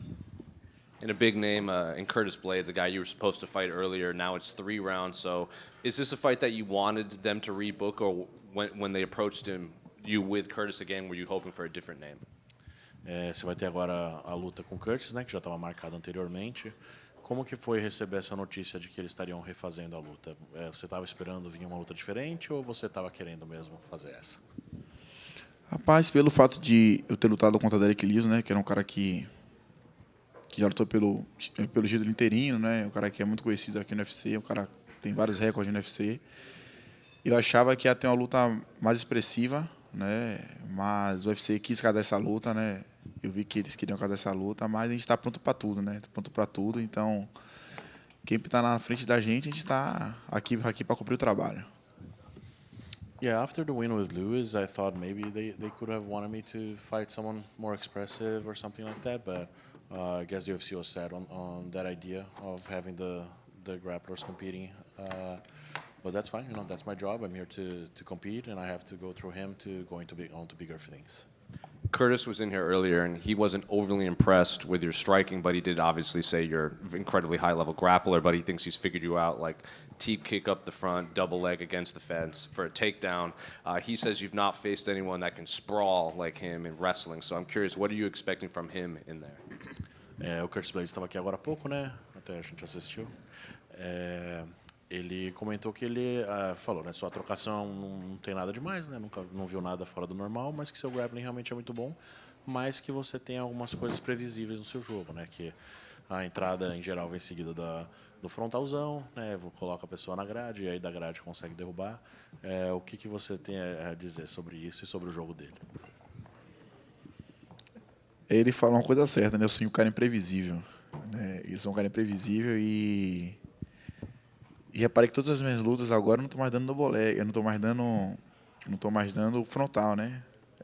Então, o que eu tenho que dizer é que eu estou pronto para tudo, né? Para todas as ocasiões. E gás eu já mostrei que eu tenho gás, né? Fiz 5 rounds com o cara mais pesado da divisão, né? Acho que é Derek Lewis, o cara mais pesado da divisão. E 3 rounds para mim, e a gente vai, se tiver 5 rounds, se você colocar 5 rounds para essa luta para sábado, a gente está pronto. Eu estou pronto para tudo, para trocar, para colocar para baixo. Ele tem que estar preparado, porque eu não sou apenas mais um, né? Eu não vim só para bater e voltar, eu vim para ficar. You know, I didn't come here to be just another fighter in the division. I'm here to stay. If he didn't see my striking, it's because I haven't had a need to use it yet. You know, just the grappling alone has been enough to get pretty much everybody out of my way. I just fought 5 rounds against who might be the heaviest fighter in the division and someone that's very accomplished, and I did fine. If the UFC wants to make it 5 rounds on Saturday, I'm more than happy to take it right now. If he is thinking that I'm that predictable, maybe he hasn't watched the latest fights, but you know, then he might have a surprise there for him on Saturday. Earlier in this week, he said he was approaching this fight like he wanted to be the heavyweight Justin Gaethje, where he uses his wrestling to keep the fight standing so he can outstrike you and possibly knock you out. I'm curious, do you think that's a wise decision on his part? Nas entrevistas que ele deu no começo da semana, ele falou que ele quer usar o wrestling dele do mesmo jeito que um Justin Gaethje usa. Usar o wrestling para se defender e manter a luta de pé e buscar um nocaute contra você. Você acha que é um caminho certo para ele? É uma escolha sábia lutar desse jeito? Eu acho que sim, está certo, né? Eu tenho que pôr o jogo dele, acho, com todo respeito ao Curtis Blaydes. É um cara que tem história no UFC, né? Com todo respeito, e se ele for pensar do lado de Gaethje, né, contra Khabib, infelizmente, Infelizmente vai ser aquele jogo de o cara ficar com medo de cair. E o Khabib... Eu vou dar só um detalhezinho da luta de Khabib com o Gate, né? Khabib buscando o tempo todo fazer o jogo dele e Gate tentando anular. Só que tem um porém. Água mole e pedra dura, tanto bate até que fura. E acabou colocando um para baixo e acabou finalizando.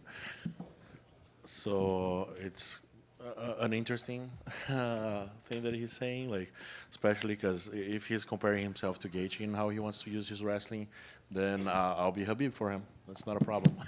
You know, I'll get him down and I'll wear him out, and you know, eventually I'm gonna get him down and I'm gonna get the submission. You know, I'm gonna finish him. If that's his plan, to keep it standing, then you know, with all the respect to his skill and everything, he's in for a surprise. Last one for me, going off of that, he also said earlier today that he compared you to Damian Maia, like good grappler doesn't want to strike, and that he's the heavyweight Merab. What do you think of those two comparisons? Mais cedo na semana ele comparou você com o Damian, né, um cara que é do grappling muito alto nível, mas que não faz a menor questão de trocar, e ele se comparou com o Merab. O que você acha dessa comparação? Todo respeito, ele respeitou o Damian Maia, claro, né? É um cara ícone do jiu-jitsu lá do Brasil, né? Um cara que tem história no UFC também. Merab é um cara que eu sou fã, né? Conheci recentemente, Merab. Cara sinistro, cara que dos 3 rounds que tiver luta, ele tá entrando todos os rounds na queda. Um cara que tem recorde de entrada de queda no UFC. E, rapaz, ele falou, né? Não tenho trocação. Ele nunca viu minha trocação, não posso dizer, né? Nada. A gente vai ver lá sábado como é que vai acontecer. Yeah, I guess Saturday he's gonna find out, because that's the thing. Like, if he hasn't seen my striking, it's just because I didn't really have a need to do any of it so far. But you know, I've been at this for years, and you know, the striking is there. Just haven't had a need for it. If it comes to that, you know, then I'll show it to him.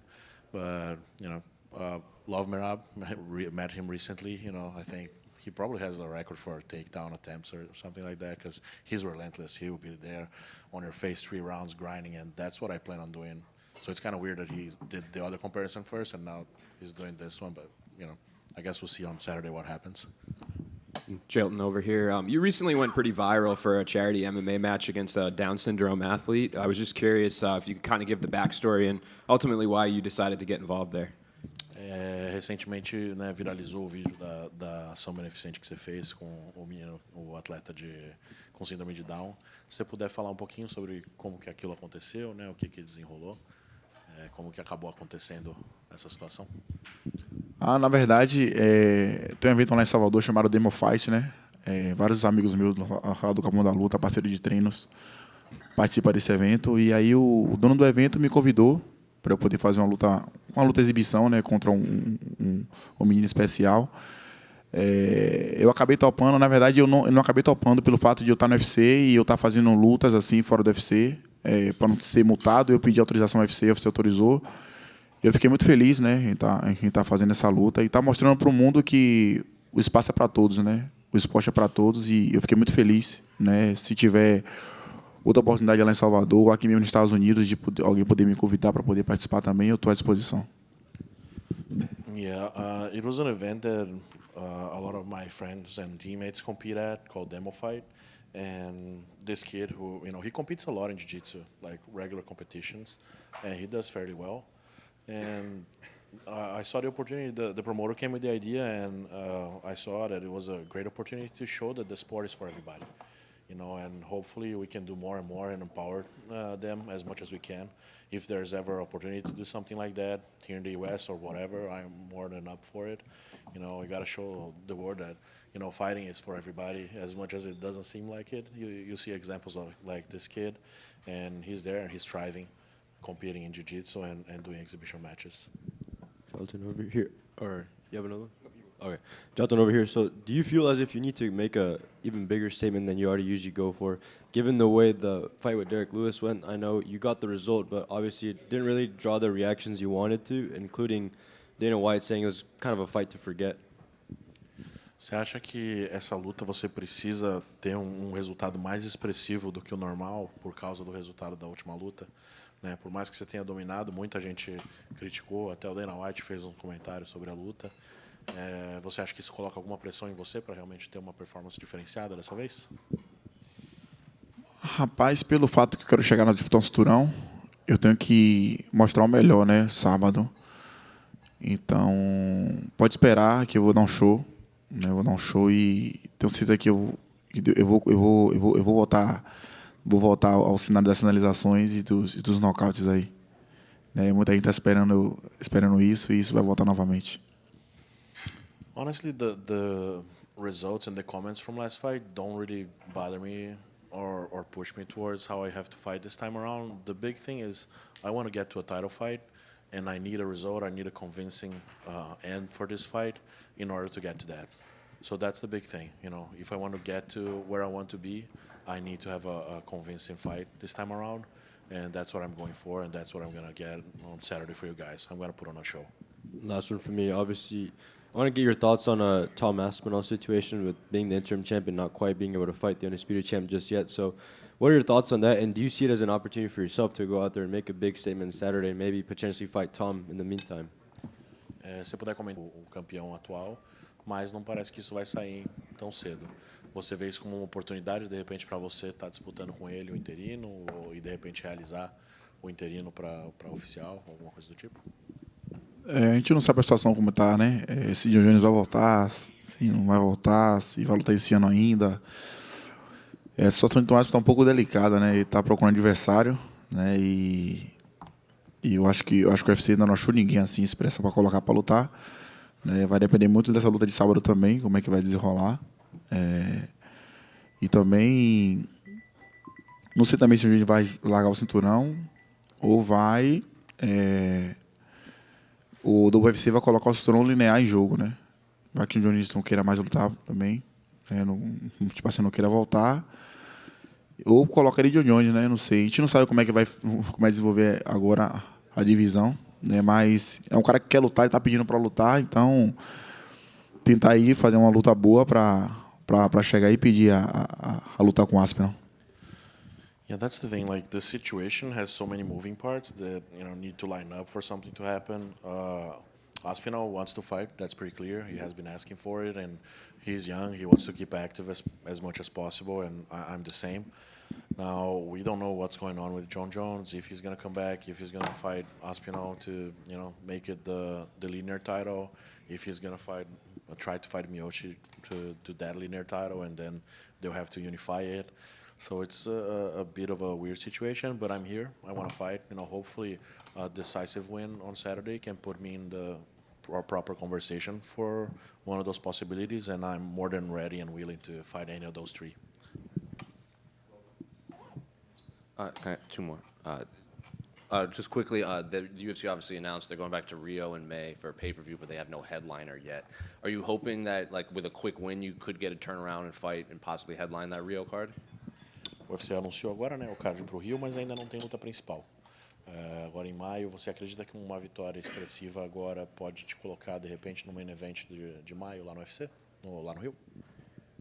Rapaz, eu não sei, né? Até porque depois dessa luta aí, vai estar faltando mais ou menos 8 semanas, né? Menos de 8 semanas para a luta no Rio. Né? Então, para poder, pelo fato de estar ganhando, o UFC pode oferecer uma luta de expressão, tipo o Pavlovich, coisa e tal. Né? O próprio Cirugani mesmo, o próprio Tom Aspinall, né? Para poder salvar o card. Só que vai estar 8 semanas, né? Eu não sei como é que vai ser a luta, se caso eu não me machucar, que o Fernando não vou me machucar e estiver bem, eu vou estar pronto, eu vou me preparar muito para poder entrar nesse card. Yeah, for me it would be great. The big thing is what happens in this fight. If I'm uninjured and, you know, everything is in order, it's going to be about 8 weeks, maybe a little bit less than that, but it's more than enough time for me to get ready. But you need a dancing partner for that, so you need to see if any of the people that could be a proper opponent for me, like Pavlovich or Gan or heck, even Tom Aspinall maybe, since it's a pay-per-view, would be ready to fight in sort of short notice like that. But I'm ready and willing. As long as I don't get injured, I'm happy to do it. And last one for me. Can I just get your thoughts on the main event between Sean and Chito? E a última pergunta, se você puder falar o que você acha da luta principal do Chito Vera com o Chookagian. Rapaz, essa luta principal com o Chura vai ser... Na verdade, a gente ficou interrogação, né? Porque Veras ganhou e disse que e o Somália falou que se machucou, que sentiu o pé na hora, né? O joelho. E aí vai ver como é que desenrolar. Somália é campeão, né? E não sei como é que vai ser, né? Eu não sei quem vai vencer. Rapaz, vai ser muito difícil essa luta. Né? Vai ser muito estudada. Yeah, honestly, I'm probably just as excited as you guys are to watch it. And with what happened in the first fight, Vera won, but O'Malley said that he got injured, so you never know what exactly went on in that first one. But I'm just happy to be here and be able to watch it and see who is going to be the champion by the end of the night. Boa tarde. Tamo junto.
Chito, welcome to Miami. How are you? Good, man. How are you? So let's just sort of address what's going on right now. Literally about 120 credited media, 40 of them are from Ecuador, so literally 1/3 are here to cover you. What does it feel to have the country supporting you, and can you talk about this moment, what it means for Ecuadorian MMA?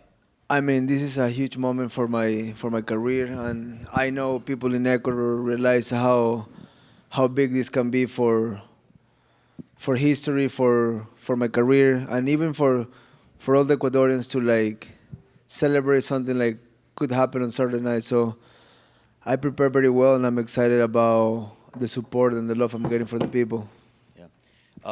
Certainly, Sean and yourself, you both are fighting for the belt this Saturday, but you do have a whole country behind you, and you've mentioned before how you would like to sort of relieve the country due to some of the difficult circumstances that they've been going through. Do you feel like you enter almost the UFC 299 with a bigger purpose? I believe I try to find bigger purposes than just the hype and fame or money, but for me, it's just by leading by example and showing the people that with hard work and dedication, you can really achieve your dreams, and you can get it done. And a win on Saturday night will definitely give my country something to hope, something to be happy for, and something that hopefully can change things. Sean said you guys have been DMing ahead of this fight on Instagram, and he told us to ask you what the conversations were like on the DM. So I mean, he's a weird guy, dude. He likes a weird shit. I tried to stay away from it. The only thing I did was send him a picture of me back, and I haven't even read whatever he says after.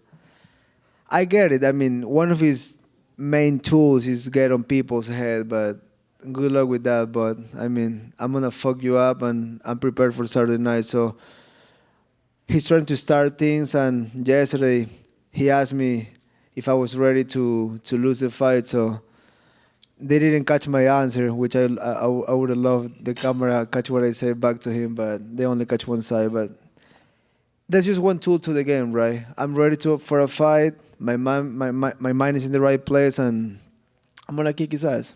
Well, there's cameras now. I don't know if you want to fill in the blank for I asked him to suck my dick. Okay. I mean, simple as that. I'm not here to be friendly. I'm not here to be respectful. I'm not a karate guy. I'm a fighter. So you fuck with me, I'm gonna fucking fuck with you. I'm not fucking around, man. And lastly, I don't know if you've seen, but he's been beefing with Ryan Garcia. He's also gone back and forth with Ilia Topuria, and he's also been saying that he doesn't count the first his loss to you. So I just wanted to ask you: do you see him distracted? Do you feel like he's taking you lightly ahead of this fight? I don't give two fucks about what he's doing, who he talks for. I focus about myself. I focus about my schedule, my training, my body, my mind, and whatever he's doing, I can give two fucks about him or his life. Chito, you talked about running into him and inviting him to enjoy you in that way. Do you enjoy this sort of animosity before the fight? Does it give you a little extra spice? Bro, I'm a street fighter, dude. Honestly, I don't give two fucks. If you're here and you want to throw down, we throw down. I don't grow up in a pussy-ass environment like his, so if you want to throw down, him or his team, trust me. Yeah. I don't give two fucks, dude. You sort of mentioned that it was a weird DM, but I've got to push on you and say, what exactly did he send you that was weird? He was just trying to get to my head. The text wasn't weird. He's a weirdo. So I'm like, I'm not going to engage with you on a conversation. That's why you send a selfie back, smiling. Do you, you talk about how he's a weird guy, but do you still respect his skills, right? He has shown that he's got some great striking. Of course. I mean, everybody in front of me, I'm not taking them lightly. I know I have never said it's going to be an easy fight. I have never said in the past I'm going to have an easy fight. I'm always there for a hard fight. I'm always expecting the worst, and because the worst can happen very easily in the cage. So with me, it's not like I don't take no one lightly, but I'm not going to fucking be under you and kind of like be afraid of you. I'm gonna go deep. I'm gonna go as far as I can to get it done. So, and I've been doing it my whole career in the UFC. I got 10 years fighting for the UFC. I have never been on a fight that I disappoint people. You mentioned about his mind games. I'm curious for you. You could play a mind game if you just walk out there and kick him in the calf right away as hard as you can. Do you think that could get into his head? That's exactly what I'm planning to do. I'm gonna get in there, and I'm gonna drill a hole to his face, and then what? There's no talking in there. I know his corner likes to do the talking when we're in there, but I'm like, what are you gonna? I mean, I would love my corner to give me advice to win the fight. If my corner is more concerned about talking shit about my opponent and don't tell me what to do, I wouldn't be with the people. But I mean, the whole circle is just like, it's all a full rainbow in there, right? And we know what it stands for that these days. Chito, right here. Michael Bisping on his podcast said he had heard that you had a bad camp, in his words, and your coach kind of like, or Aljo said it or so whatever, and then. Oh, yeah, dude. Oh, yeah. He's so fucking hungry for attention. He never got attention in the UFC. He became a world champion. He defended. He got booed in fucking Jersey against fucking Cejudo. Who gets booed against Cejudo? Holy shit, people fucking hate you. Now you're becoming a YouTuber because fighting career probably is not going well. I don't want to knock down on anybody because I want to focus on my fight and keep my karma in the right direction. But, I mean, he hurt. We have a private gym. There's no janitor in our gym. You know what I'm saying? Like, we don't have people. It's the same 3 people year round. But Saturday night, you guys will see how bad my camp was. And I'm a guy that in 3 fights in the UFC, 22 fights in the UFC, has never come with an excuse. Like most of these fighters, they always have something to complain. Oh, this and that happened. Oh, I'm going through this. Oh, I didn't have this. I have never said anything. So that should tell you something about me. And all you, fuck off, dude. You have a fight ahead. Focus on your life. You're a fucking loser, dude. And Sean was in here earlier, and he said, because Merab is weighing in as the backup in case one of you don't make it, and he said that if for some reason you didn't make it to the octagon, he would 100% fight Merab. If for some reason Sean didn't make it in on Saturday, would you also be down to fight Merab on short notice? 1000%. And you've faced a lot of long, rangy strikers like Dominic and Corey Sandhagen. So I'm curious, how does Sean's skill set compare to those two? He's more of a sharpshooter. He's more of a guy that make you miss and throw a big shot. But the length is pretty similar. Even Font is pretty rangy. But I feel probably my biggest threat to him is like I can match his range. We have the same legs. We have same arms. So we pretty much are the same size. Like I've been in front of him. I fought like guys like Corey. And if I can get to their faces, I can get to anyone's face. So I'm very confident for this Saturday. Chito over here. How has your approach changed towards Sean since the first time you guys originally fought till now that you're going to fight for undisputed gold? I see like this will be a way harder fight. He definitely got better. He definitely matured more. And I mean, 2 different fighters. It's been almost 4 years, and I'm not thinking because I beat him in the first round, last fight, it's going to happen like that. To me, the first fight, it's over. I'm thinking about the second fight, and in my opinion, will be a brand new fight, brand new opponent. I know we fought, but it's just, I don't like to think about the past. I like to see what's in front of me. And we saw Ilia Topuria make history in Anaheim when he beat Volkanovski, becoming the first champion to represent Georgia and Spain. So, and he exploded after that. So do you see this as something that could happen to you? I know you're already a huge star, but maybe to potentially explode even more after this? That's what the winners get. I feel with a win on Saturday night, my name will keep growing, my brand will keep growing, but gotta win first. I feel like that's the most important thing, and I'm focused and I'm ready for Saturday night. And the focus is on Sean, but if you become champion, how do you envision your title reign as a UFC champion? I will keep it real. I will do the same thing I've been doing through the years. I will defend the belt against whoever is number 1. I'm not gonna start getting picky or try to go to a different weight class. Whoever is next in line, send it to me and just do it like that, like a real champion. Chito, right back here. You mentioned that Sean is a better fighter now. Just specifically, how do you feel he's improved? And then conversely, how have you improved since that first fight?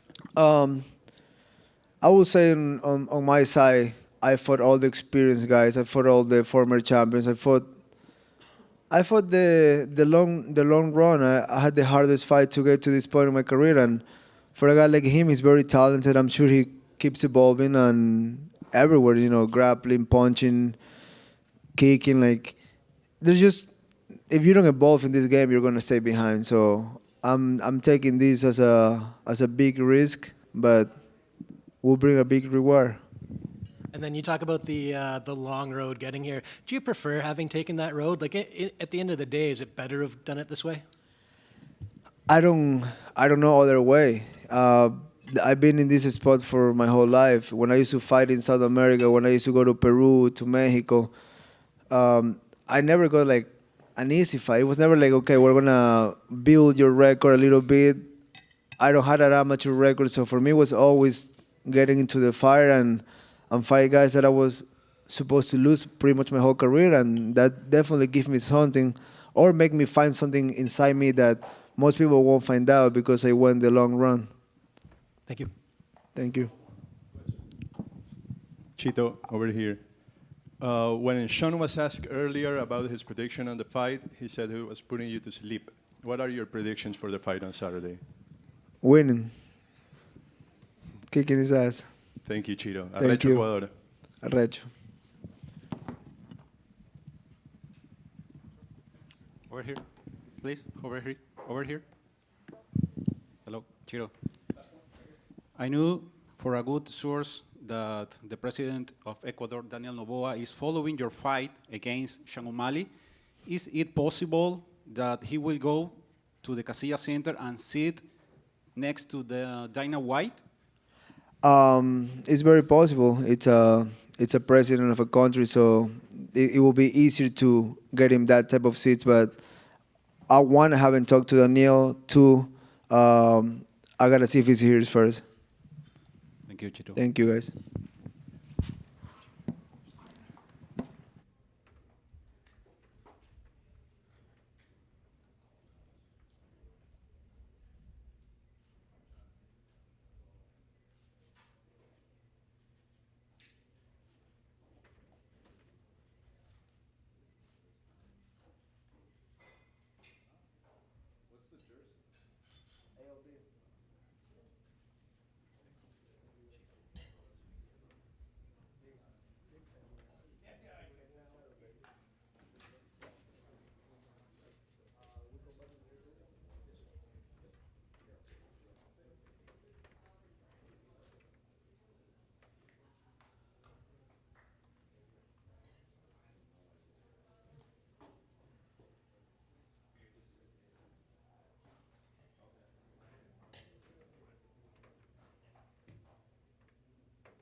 going on, Pedro? Pedro, how are you, man? Good, man. How are you? Doing well. How's fight week going so far here in Miami? Oh, great. Actually, it's the first time that I'm fighting in the same city that I live. Been living here in my South Florida the last 7 years. So it's definitely something really good that you don't have to travel. You just stay local at your city and get to do what I love to do. Yeah, and we've heard fighters over the years. Some of them seem to like fighting at home, like in their home area. Other ones don't like it. It kind of feels weird to them. So you're obviously on board with this. I like it. I like fighting. I fought in São Paulo. I think it was 3 or 4 UFCs. I fought in LA. I used to live in LA too. So it's really nice to be able to fight in the city that you're living and get the crowd hyped up, giving a little support. It's always nice. This is a pretty big event, obviously a stacked card. This matchup with Kyler Phillips, I guess, what do you feel like it means to you in your career? Oh, it means a lot. It means everything. I'm ready, hungry. I've been training with the best for the last few years, fighting the best fighters the UFC has been offering me.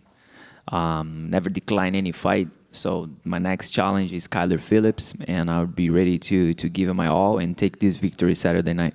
Was he somebody that was, on your radar at all when you were looking for a fight? Is he somebody you saw yourself fighting next?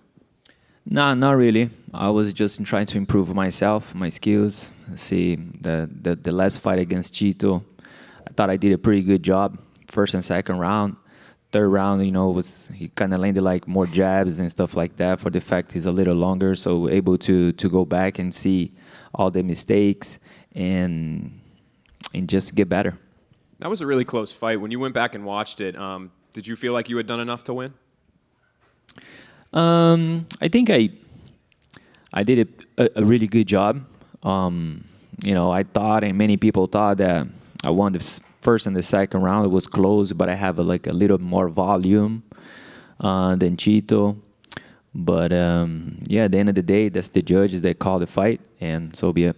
Yeah, and I guess, is there any sort of silver lining that you can pull out of that where it's like, hey, the guy that I just had a very close fight with, that some people thought I beat him, he's fighting for the title next, so does it give you that sort of encouragement? Same thing that happened with Sean O'Malley. I won the first round, and then when I got hurt, it was, I think, 15 or 20 seconds left to the second round. So that round, I thought I was doing a pretty good job too, pressuring him, and he was not able to do anything with me. So it's, both of the guys, Chito and Sean.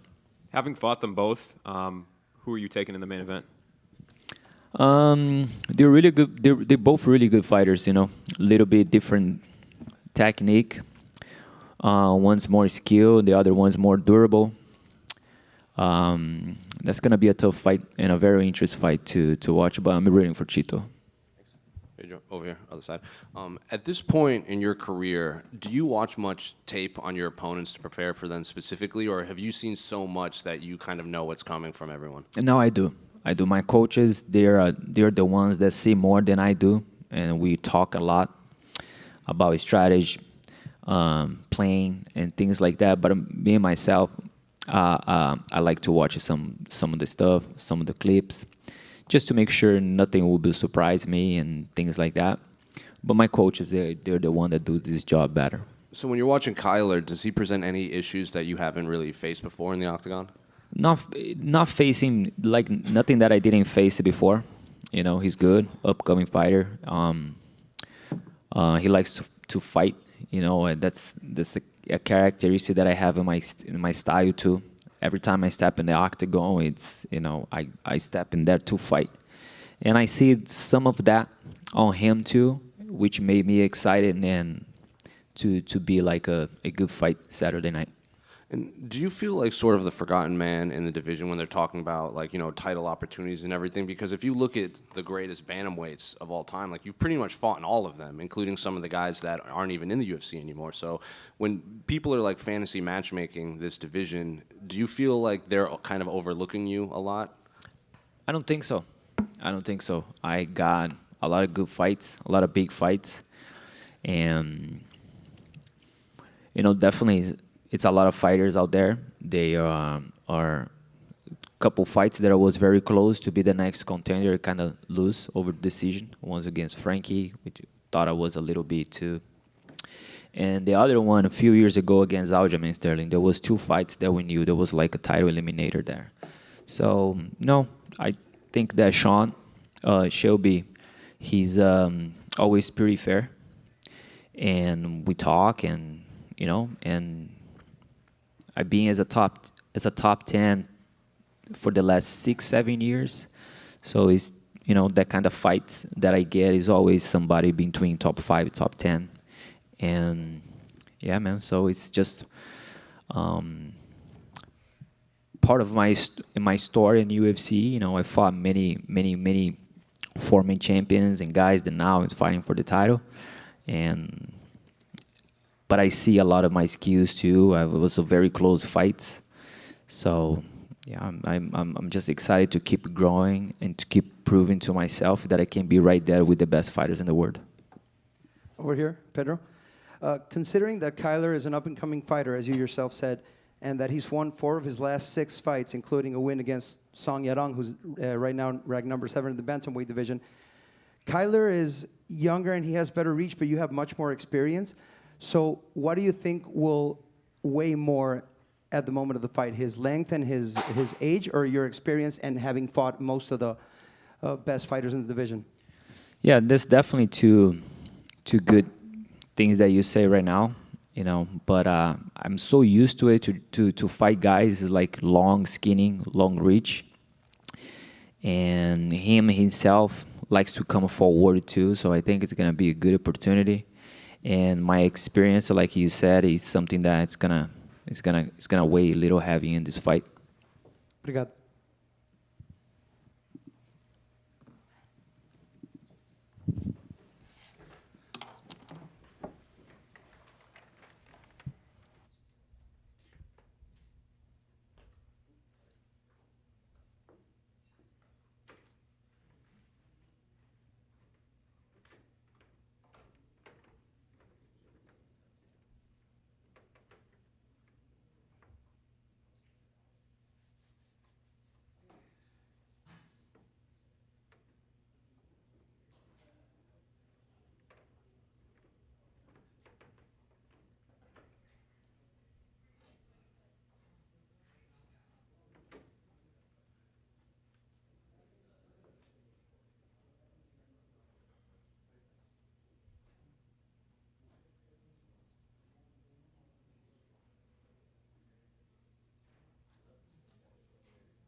Hello, guys.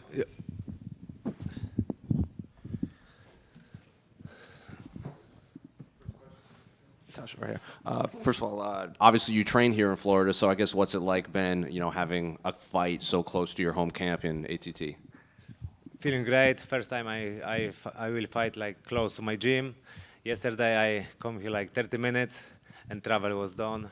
Acclimatization is done. Super happy that I can fight here because a lot of my friends from gym will come and will cheering me. When they came to you with Rafael Dos Anjos, were you surprised that that was the name, considering, you know, he had fought at welterweight, he didn't seem too interested in coming back to lightweight? You're a guy that's still on the rise. He's been here for a long time. So was it surprising when they offered you RDA? Not surprised. I was excited when I get offered with former champ Rafael Dos Anjos. I am grateful UFC that give me this opportunity because this is great time for me. If I want to be #1 in the lightweight division, I need to beat a guy like Rafael Dos Anjos. I need to beat former champ. So I am super excited this fight, and this is my time. I am ready. And we've seen the photos of you and Dustin training together and preparing for this. So what was it like having a guy like him, you know, peaking at the same time, preparing for a fight later on in the card with you? This was great time. We did together full camp. We sparred together 5 weeks. We did almost like 15 rounds together. So every training with Dustin was a big lesson to me. because he's really experienced guys from UFC, special person. So yeah, I am happy that I train with him because, like I say, my confidence is grow up right now. And the last time we saw you on the scale, it was weighing in as a backup in Abu Dhabi, but then, you know, Charles got hurt, and then Alex ended up filling in. Were you ever contacted that you would be the one that would fill in and not Alex against Islam back in October? In Poland, this moment was night, and when I wake up, everything was done about this. But the show was Abu Dhabi. Maybe UFC needs something different person. This was like 3 weeks before show. So maybe that's why UFC take Alexander Volkanovski. But after this, in the fight week, I was still back up. This was good time for me because I was really close around the belt, and I make 155 pounds. So I feel what is it. Then I looking forward the we'll do together in the future. And what do you make of the lightweight title picture now? Because, you know, Charles is fighting Arman. We have the BMF fight between Justin and Max. You're fighting RDA. Dustin is fighting another up-and-comer in Benoit, but Islam doesn't have an opponent yet. So what do you make of this lightweight title picture right now? Lightweight division is mad. every fighter from top 10 thinks he deserves to fight. We'll see. In my position, I think I need maybe one big fight, and then I will be next. In the very interesting Gaethje, Max, and we'll see what's happened in the future, and then we can say some things. And then last one for me. Can I ask you your opinion on the main event between Sean and Chito? I think Chito will win. He will beat Suga. Teos over here. Speaking of Arman, since you beat him a couple of summers ago, he's been on a tear. I mean, he knocked out Dariush, and now he's about to fight Oliveira for the title eliminator. So what are your thoughts on his run ever since he faced you? When I meet him in the gym? Yeah, what are your thoughts on what he's done after that fight against you? One more question, because... Oh, what are your thoughts on what he's done after you beat him? But when I beat RDA or Tsarukyan. Yeah. You know, when I beat Tsarukyan, I have offered with Dariush, and this was my big change. If I passed him, then I maybe fight in the title. But I missed my change, and then next opportunity have Arman. Then he beat Dariush, but in my opinion, this was lucky punch. The next fight, if he will fight with Dariush, the fight will be a lot different. We'll see how we'll see the fight with Charles Oliveira, but I think he submit him. Last time we spoke to you at a media day ahead of your fight against Fiziev, you were fresh off doing LASIK surgery for your eyes. So kind of want to ask you, how is that now? How are you doing with that now, and how is it as a fighter? How's the transition like, you know? This was great idea. I did surgery 1 year ago, and this changed my life, you know, because I don't need glasses, and I see everything in the life, in the training. So great ideas. How hard was it to fight, like when you had glasses and you had to take them off for a fight?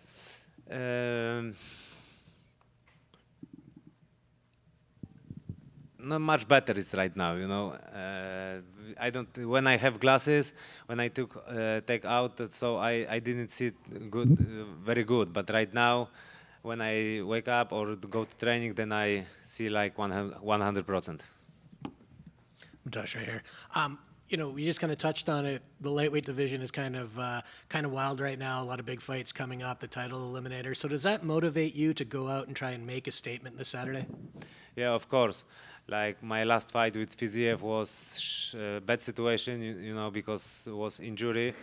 I wish quick recovery to Fiziev, but right now I wanna show my best skills. I accept that RDA will be attack me, so there's gonna be a lot of action, a lot of scramble in the ground.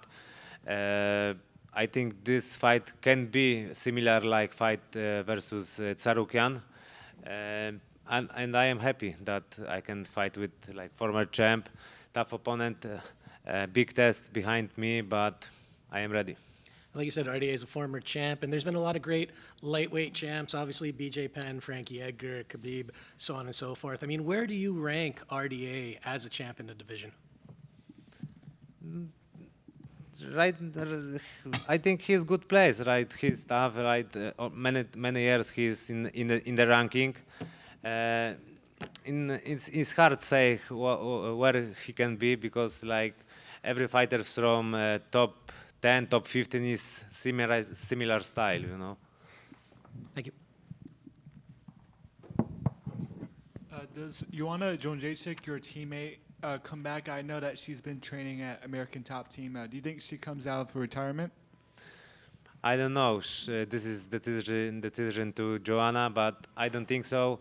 She's a great person. She did everything in the sport, and in my opinion, she need to enjoy in his life right now. Thank you. Thank you. Let me ask guys something for Polish fans. Mateusz, przede wszystkim przesyłam z Polski. Wielkie słowa wsparcia, cała Polska trzyma za ciebie kciuki. Chciałem zapytać, bo to są twoje słowa. Zmiany są dobre, zmiany prowadzą do dobrych rzeczy. A co zmienił Mateusz Gamrot w tych przygotowaniach? I need to say Polish? Or... Yeah, you can say in Polish.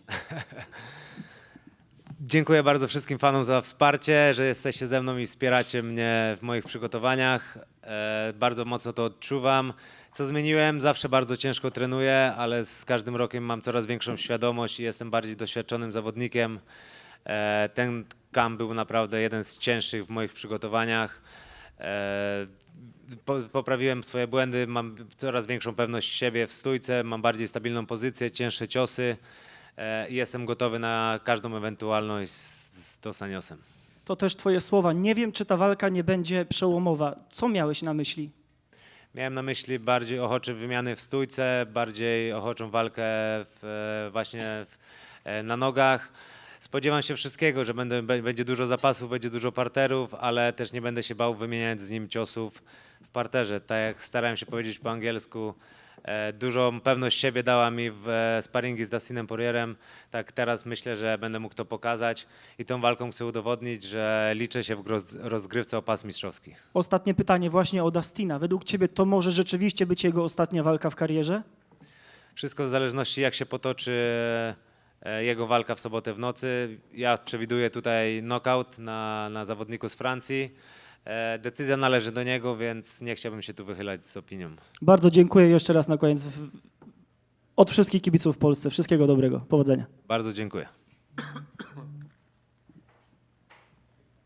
Thank you.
Kevin, last time we were here in Miami talking to you, it ended up being a good fight week for you in the end. So I guess how's fight week been and training camp been preparing for Michael Venom Page here in Miami? It's been pretty good. Can't complain. I like it. Miami's cool.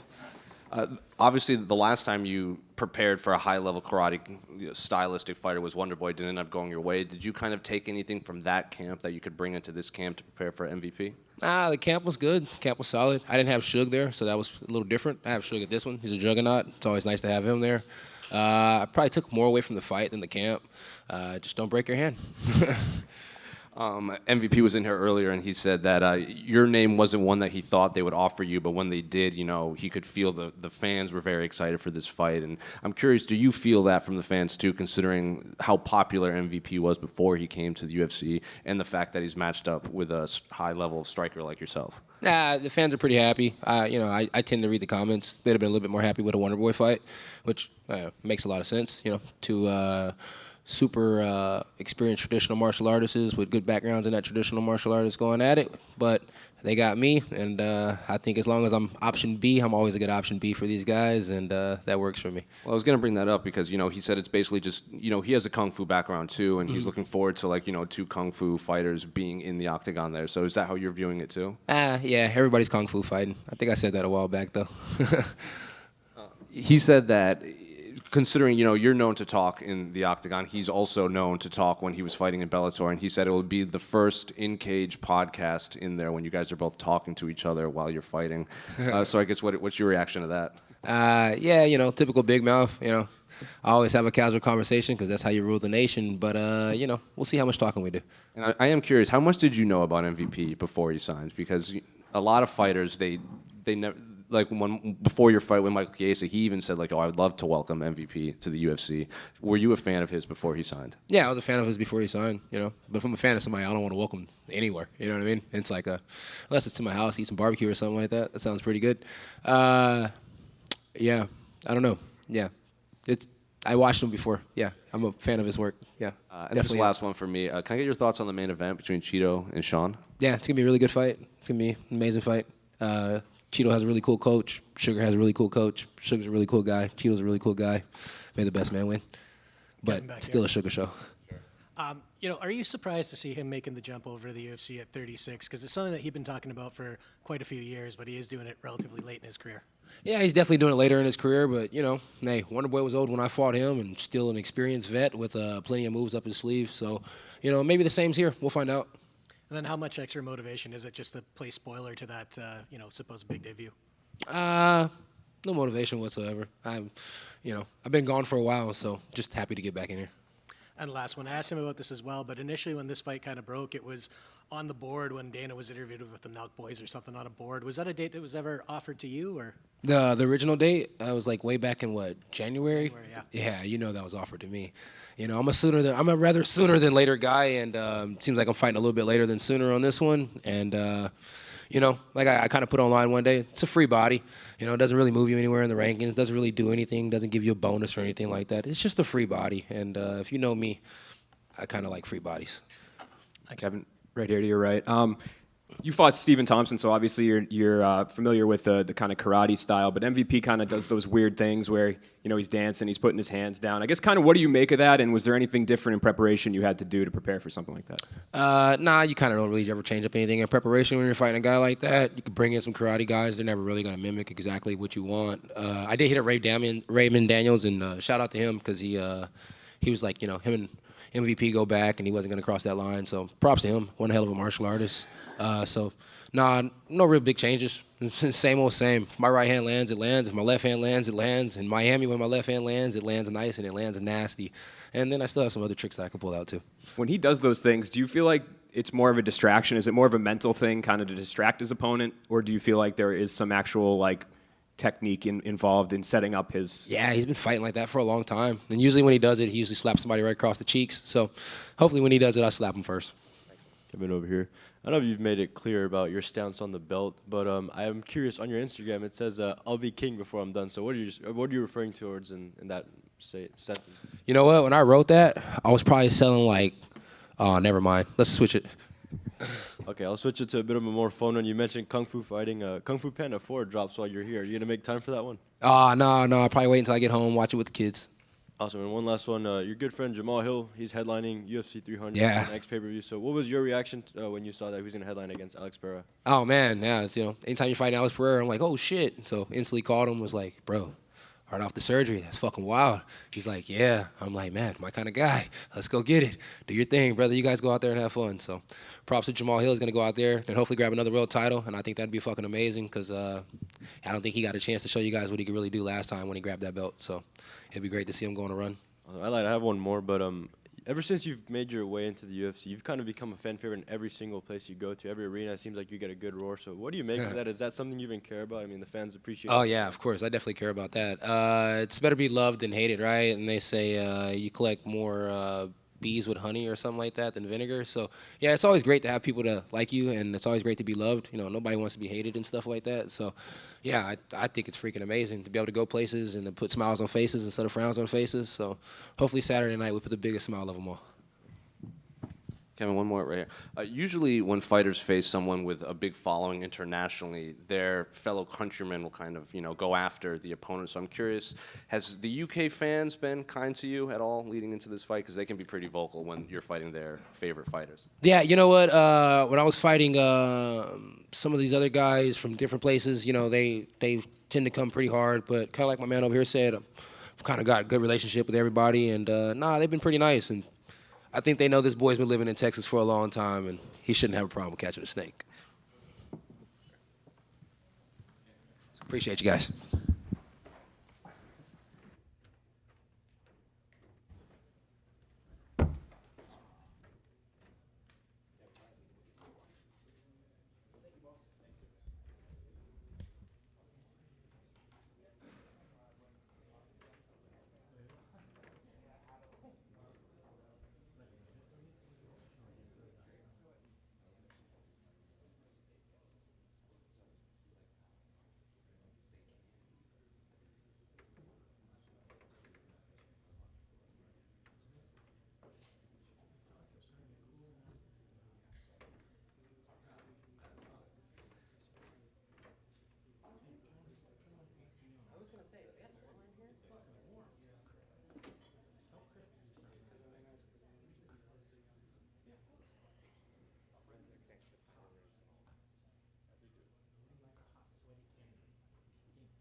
Is it hot?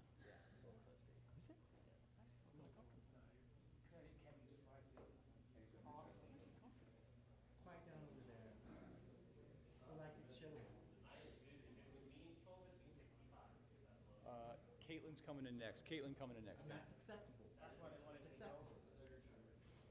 You should see my room right now. Solid 60. Solid 60. Let me see what I can do, sir. Let me see what I can do. Take your shirt off. Nobody wants that. Give me another year. Give me another year. Then I'll show it. Then I'll show it.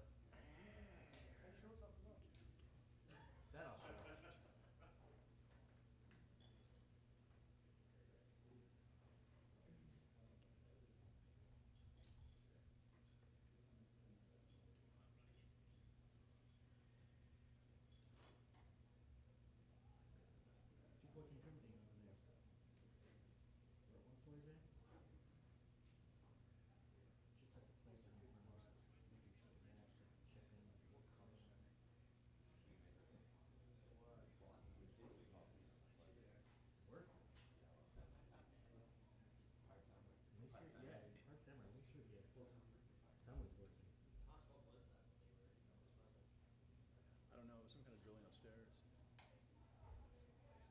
Somebody's having a good night.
Gilbert, over here. Obviously, a fight not too far away from, where you've called home for a while. You've had the success last time here in Miami. So how's fight week been like for you in camp ahead of this fight against Jack? Good. So far, so good. I was super excited to be back. And when I heard they were coming to Miami, I said yes. I mean, on that, it's a great day for me to come back. I was clear to get back on training in November. And when they said Miami, I said, let's do it. And then the first and only name that they said was Jack. I just said, let's go. This guy deserves a chance on the top. And I'm not going to be the guy they're going to say no. Let's do it. So what do you make of Jack's skills in there? Because obviously he's had a couple split decision wins in a row, but I think people forgot that the 2 fights ago it was very last minute, and then he fought Kevin Holland, who's also a high-level striker too. So what have you made his skill set in there? I think he's very good. I think he had a little problem with Hafez, Basil Hafez. But that was a short notice. He changed an opponent, changed the dates, like small cage. But I think he's overall super good. I think he's very tough, good boxing, good combinations, come for the finish. The way he went to guillotines on that fight, I think he's confident with his grappling. He can grapple. For sure, he got takedown defense. Training Craig Jones with Volkanovski. So I see a very tough challenge. I do believe I'm going to be able to get a finish, to put him in very bad positions, hurt him, but he's a very tough dude, and I respect that. Obviously, the last time we saw you fight, you said you had hurt your shoulder or something like that. So I guess how long did it take for you to kind of feel comfortable getting back in there, and how long did you take off after that fight? Yeah, I took several months off. May 2nd, I had 3 injuries on my shoulders, deltoid, trapezius muscles, and AC joint. It was a very slow recovery, and I hate that because I lost, and I want to get back to it. I'm criticizing myself, watching the fight, see what I can do better. I was crazy to go back and fix that, but I couldn't do it. 1 month, I did a stem cell. I couldn't do nothing for a month. Let the body regenerate, and then I was able to avoid the surgery. Then the 2nd month, another stem cell, still waiting a little bit, and then slowly back on the PT. And I was clear to go back on a full training in November. Before that was just PT, strength. But yeah, I was dying to be back, and I'm great to be back now. And especially here in Miami and face a tough guy, it's good to be back right now. And really, since that fight, the welterweight title picture's relatively the same. Leon's only fought Colby since then, and Belal hasn't. People assume Belal, but then Dana said they even offered Hamzat the fight against Leon. So, what do you make of this title picture right now at welterweight? I think Belal is next. The guy deserves. He's not in my opinion, my favorite guy to watch, but he does a good job. He went there and then he beats everybody. He's a little bit disrespectful with the guy, like offer Hamza. I don't know if it was Islam, like Shavka. I don't know who was the 3. But I think Belal deserves the title shot. Even then, I don't like him that much. But he been paying the dues, He's been beating everybody. And I think, unfortunately, I wasn't, I didn't say that. Like a couple of days ago, it was a little, I made a mistake. But now I own that. The guy deserves, he's paying the bills. He's doing his work, and I think he deserves a title shot. I don't know, but it's not me who decides that. UFC gotta. I think they gotta just put on a date and make these guys fight. What do you make of Leon's coach even saying like they would have been more interested in a fight with you over Belal, even a couple months ago? I like that, I like it. My ego loves that, but it's not necessarily what's gonna happen. Like I said, the guy deserves get through him, do whatever you gotta do, and then I hope to get that title soon. So next month turns 10 years that I signed with the UFC, so I'm super excited about that. I think I have an amazing career so far, but I'm still not done. I still gotta get this title. I still wanna taste that title. I got so close a couple times. I kind of smell when it slip out of my hands, but still working super hard to get this title. And it's nice to hear that, to be honest, but I still got to make my homework. Just a couple more for me. What do you think of the addition of MVP to the welterweight division? He's got a lot of hype.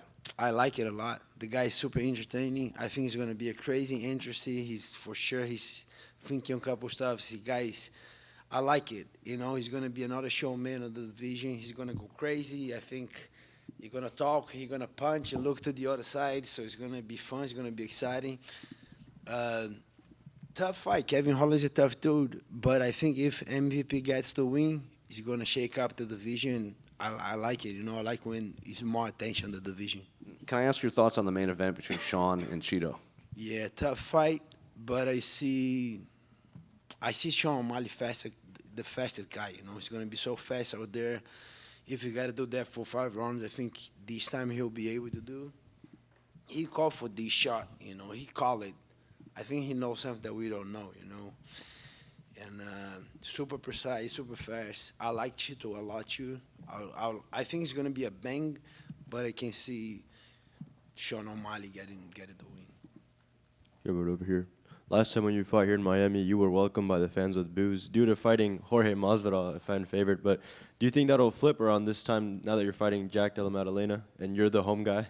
I hope so. You know, he has a good interest. I like his song, so people gonna like it. But yeah, I'm at home, bro. Come on, you got all the crazy Brazilian community here. Everybody's coming. A lot of teammates, friends, family. Yeah, I think I'm gonna be the home guy. It's gonna be a lot of noise on my favor this time. Your song's pretty cool too, by the way. But how different does this Miami fight week compare to that one against Jorge Masvidal? Just like the fight week in general, how does it compare? Same business. You still gotta work to do. For sure, I'm enjoying every moment, and I try to pay my dues as well. Like do a good interviews, make sure you treat everybody good. But it's still got the same thing. Gotta go make the weight, get ready Saturday night and perform. Obviously, you said you've come close to touching undisputed gold. Other than becoming a world champion, is there any other specific goals you have left in the fight game before you call it one day? I already have the respect that I want, but I still want that title very, very bad. And the BMF title will be nice too. What do you have between Gaethje and Holloway? I like both guys a lot. I don't know, 50-50. It's going to be a crazy fight. I'm looking forward to go there, but I don't know, bro. I like both guys. I didn't like when they closed that fight because I like Max a lot and I like Justin too. And I'm like, man. But it's going to be a good fight, so I don't know, 50-50. You think they should have gave you the BMF belt when you beat Jorge? 100%. That's it. Thank you, guys.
up, Dustin? Dustin, another fight week, but this time no salon quality hair. What happened? Why the buzz cut? Buzzed it off, man. I don't know. It's time to change it up. Time to change it up. This fight's an interesting one for you, right? Because you've been fighting the top guys for a while, and now this is a guy lower in the rankings, this young prospect coming up. And you've always said, oh, I need a guy to make me sort of fearful to get me back in that cage. Did you see this guy as someone who can do that, or was it, hey, the name came across the desk, I felt like fighting, here we are? No, it was because he's finished his last 5 opponents. You know, he's a very dangerous guy, young, gritty, just a tough guy. And he's earned his shot to crack into the top of the division. I respect what we do, and that's just how it goes. Yeah. When you look at things I don't know if you need any motivation necessarily, but do you look at it as like, oh, he's a guy who called for me. He wanted to test himself against someone like me, and it's up to me to let him know that you're nearly there, but not quite yet. I'm still at the top. Yeah, it's a challenge to myself as well. That's how I went about training camp, and part of the reason I took this fight. It's like, let me see, you know, let me show and see to myself that I still got it to fight these warriors who bring it every time, have that never say die, never quit attitude. You know, those kind of fights are what I want to be a part of. I feel like this sort of happens to a bunch of guys every so often where they sort of say, oh, you know, the end is closer than the beginning is, and then suddenly everyone's saying, well, they're about to retire, Do you feel like already this week people are sort of looking at you like, well, if he loses this one, he might just disappear? Yeah, big time. I've been seeing people say that a lot. And I think that's because like a week ago, I did an interview and somebody asked me, is this your last fight if it doesn't go your way? And I said, well, any fight can be my last one, win or lose. You know, I've been doing this a long time. And I think that's where they ran off with it at. But we just got to fight, man. We just got to fight Saturday. Yeah. The shocking one for me, I think you're plus money for this fight, which has been a while since I've seen you as the underdog, especially against a guy lower ranked. Does that surprise you? Do you feel like, oh, classic, what have I done for this sport lately? They're looking at the last fight and just making judgments of that? Or do you think maybe people are starting to see you as potentially on the way out? And it could be. It could be both. I lost my last one. He's on a finish streak. He's young, you know. I'm 35. I think he's 28. Maybe that's why. I don't know. You know, I don't make the odds or look into him that much. Okay. We know what a win does for him. You know what it does to get a win over you. What does a win do for you on Saturday? Where does this put you in the division if you knock down this younger guy? Where does it put you in the title shot picture and everything like that? I think a lot of that depends how I win. If it's a big finish or something like that, you know, I believe I'm a win away from a title shot with a great performance. But it rights the ship. It gets me back in the win column, and we take it from there. You know, I try not to look too far past these fights because Saturday isn't here yet. We got to go out there and do the damn thing, and then Sunday, that's when we reassess and see really where we're at and what's next. Dustin, we're here. I can't remember if it was the countdown or an embedded or whatever, but you said something along the lines of, you know, I remember when I wanted my shot and someone gave me a shot, and now he's looking for his shot. So I'm curious, what fight did you go through that, you know, like you felt like, you know, this guy is giving me my shot, and then you got past it, and that catapulted you? I think if I had to pinpoint one moment, it might have been when I fought Eddie Alvarez in Dallas. You know, he was a former world champion. I had put a streak together. I don't remember exactly where I was, like record-wise, or my last fights before that, but that was my opportunity to fight a world champion, a guy who I grew up watching fight, you know, in Japan, in Dream, and back when HD Nets were playing fights. You know, Eddie's a legend, man. And to stand across from him was like, you know, your idols become your rivals thing. It's like, wow, here we are. He gave me my shot. You know, this legend of the sport gave me my shot. And from that, I think it was just up. Bigger fights, bigger names for me. So do you think that he'll go through something like that standing opposite of you? Because, you know, you are a name that he wanted to fight specifically. Right. I don't know. I don't know what's going on between his ears, but we'll see. Everybody's different. I'm curious, what do you make of this? Like, there's a lot of lightweight fights coming up, but it does seem like a lot of, like, you, RDA, Charles, like, you're fighting this new generation of fighters. Like, RDA's fighting your teammate Gamrot, and Charles is fighting Armin. So what do you make of this, like, kind of old guard of lightweight kind of drawing the line in the sand against these up-and-coming guys? It's great to see, you know. It keeps the sport moving, and that's just the way this goes. That's the nature of what we do, you know. Father Time. Just last one for me. Can I get your thoughts on the main event between Sean and Chito? Yeah, that's an exciting fight, man. I know Sean is the favorite by the odds makers, but it's a coin toss for me, you know, because Chito did beat him. I don't care what anybody says, you know. And I'm a fan of both guys. I'm excited to watch the fight. I actually do have one more. You fought a lot of like international opponents, like you fought Habib, you fought Charles, and normally when you fight a guy like that's that popular from a country, like their fans can kind of, you know, they lash out at you, not because they dislike you, but you're fighting their guy. Benoit seems incredibly popular in French. So I'm curious, how have the French fans received you and treated you since, you know, this fight was announced? Oh man, since the fight was announced, it's like my Twitter and Instagram is like full of French fans, like, and I understand. Root for your guy, man. Dustin, over here. Just real quick. A few weeks ago, you kind of spooked us, saying that this bout was off, but then, you know, it was shortly, I guess, back on. Can you explain to us what happened there? Just some miscommunication. I don't want to really get into it, but just some miscommunication. We got it all figured out. Got it.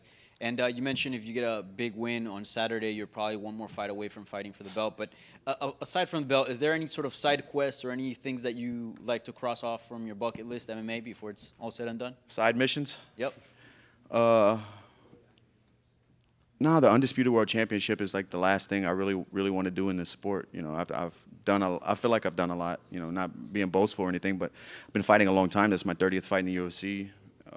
You know, I've come up short. I've been victorious. It's been a long journey. I'm thankful, dude. I'm in like a place where I'm content with everything. I'm happy with who I am and the career I've had and being able to provide for my family the way I have, and just it's been beautiful, man. That's the fight journey. And what's beautiful about it to me is I've been fighting for 17 years and I've been surrounded by so many guys with the same dreams and even with the same work ethic. And you know, they get out of this sport broken and broke, you know, and beat up, and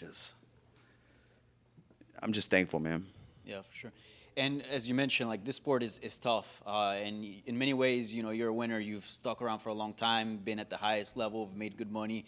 Have you ever thought about an exit plan? Not trying to retire or anything. You're looking great, but have you ever thought about what your exit from MMA looks like? Man, since I started making real money in fighting, I've been, you know, slowly putting that together. You know, I have so much stuff going on outside of the octagon, businesses that I'm part of, that I own. You know, just a lot. I'm involved in a lot of things outside of fighting, so that's been there for me. You know, it's not like I'm fighting because I need this check. I'm fighting because I need to fight for me. So that's already there. Yeah. And just a couple more. About a year ago or so, we spoke, and you told me that 170 was likely going to be a thing that you would try. Is that still in your mind, like 170 pounds at some point, even if it's like a one-off fight? I'm not sure, man. These guys are big at 170. You know, I'm in the training room with them on a daily basis, and this training camp has been the lightest I've been in a bunch of fights. You know, so I don't think I'm big enough to fight those guys. I can make that. I would show up like ready weight, you know, 170. I would get in the cage at 172, 173. These guys would be, you know how big welterweights get, 24 hours, man. Yeah. And lastly, at 145 pounds, Ilia Topuria knocked out Alexander Volkanovski, and he's kind of teased about potentially going up to 155. You've had that trajectory of being, you know, a top dog at 145 and then moving to 155 and having that success. So I just wanted to get your thoughts on Ilia Topuria's finish, and what would you think of him at 155? Man, brutal. I mean, we all know that he possessed those skills and he could do that, but to see it happen to Volkanovski that way was crazy, man, because Volk's a legend. You know, when I made, not saying that Volk's done by any means, but when I made that switch, I was still young in my career, so I had a lot to grow on and kind of build into that frame and continue my skill set. You know, to see a guy go up in weight, I'm sure he'll have success, but it's just a different scenario, you know. We'll see. Dustin, right here. Just to follow up. Just to follow up on that, the tweet you made in the miscommunication, Gilbert Burns came out and said Dustin got paid. Is there any financial angle to that communication, or was it something else entirely?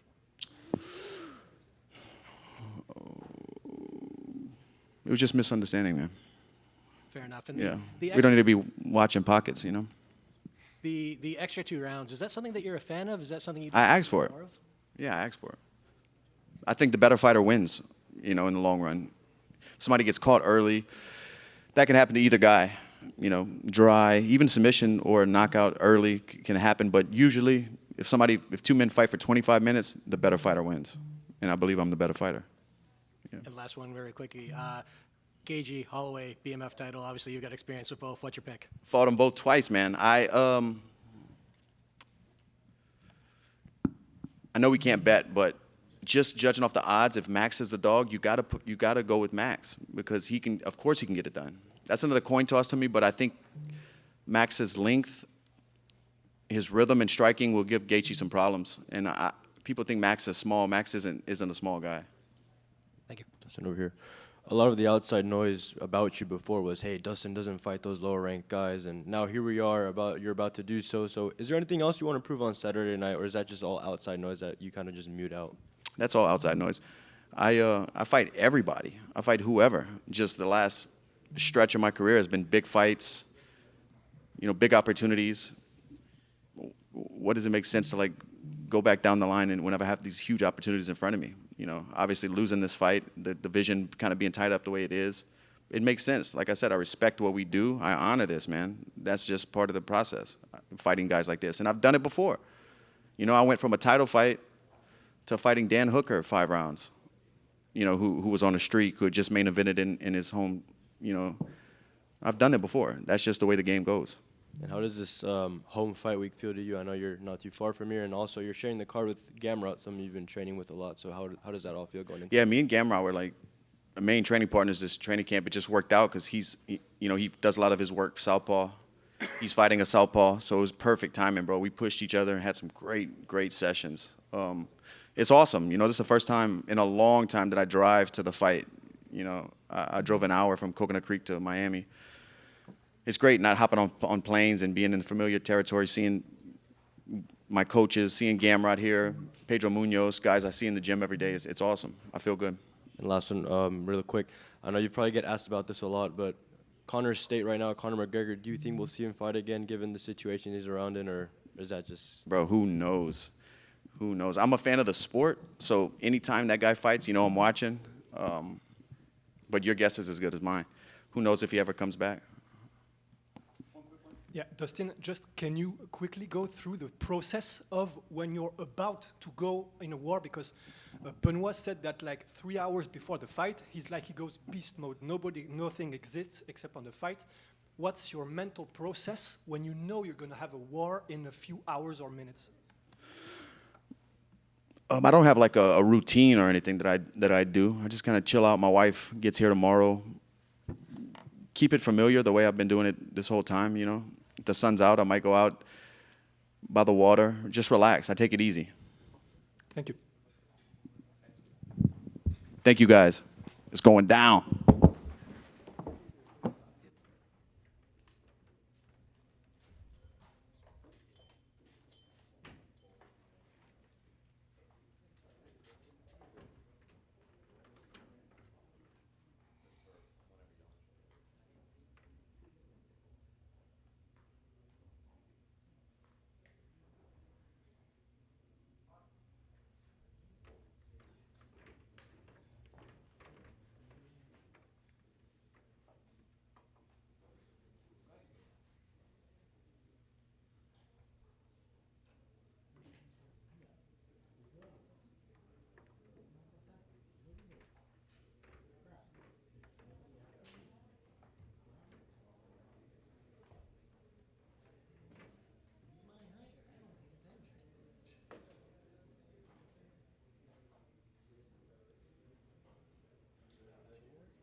It could have been as simple as someone moving the microphone closer to the power strip. Because for that one's been fine all day. Yeah. I found it, I killed it.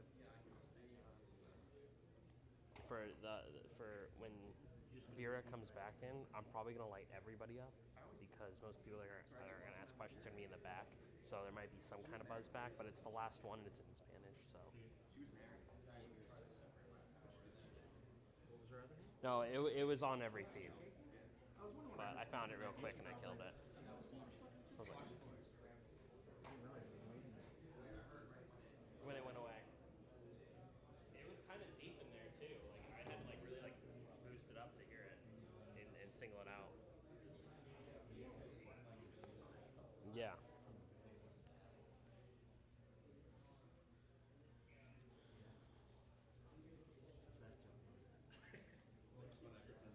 Two. One Spanish one, but we have 2 more interviews before. I can tell. And then we'll shoot that one just so they have it. Better that they have it than not to have it. And then all you have to do is just pack the live view back up into the case and call it a day.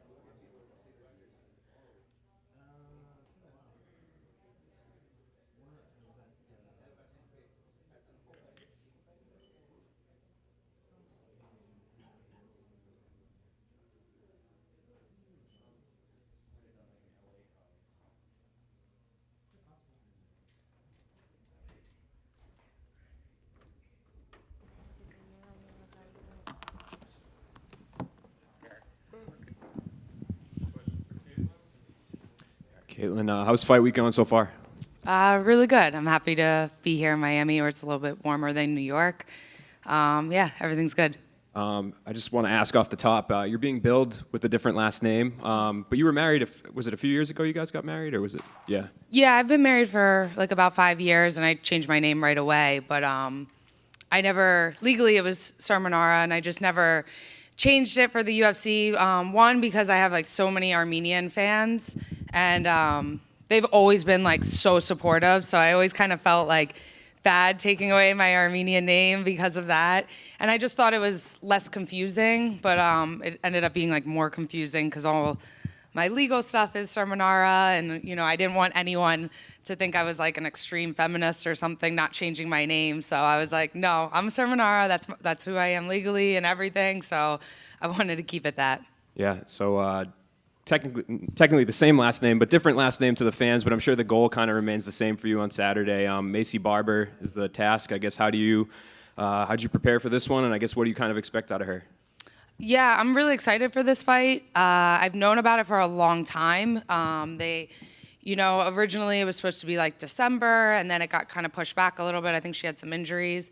Then it got pushed back to January, March. Just, sometimes the location and everything. So I kind of feel like I had 2 camps for this because I've known about it for so long. So definitely when they would switch the dates back, it would be a little frustrating, but super prepared because I've had so much time and, thought about it so much. But yeah, Macy's a great opponent.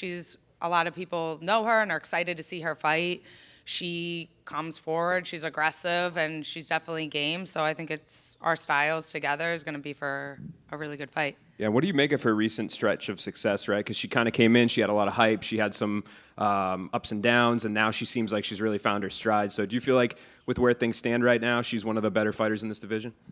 I used to kind of I thought she was a little overhyped, before. It's sometimes it's easy to get, have great performances when you're fighting lower ranked opponents, but it's not her fault, you have to start somewhere. But, and I wasn't like overly impressed. I thought she was good, but not crazy. But her last performance against Amanda Ribas, I thought was very impressive. And so maybe she hit another peak, and she's so young, so you never know what's going to come out of fighters, as her career is still building. But her last performance I thought was really good, so that's kind of the type of opponent that I'm expecting. Yeah, and she was in here earlier, and she kind of talked about how she felt like you were kind of the gatekeeper to the champion. And so I guess for you, and she was also saying, she predicts that she's going to finish you and get a title shot. And so I guess where do you kind of feel like a win over her would get you as somebody that's been right there near the champion for so long? Yeah, I think I'm where I am now. I mean, I think I'm ranked number 4. I've been in the top 5 pretty much most of my career. I've only ever fought top 10 opponents except for maybe 1 or 2 of my fights.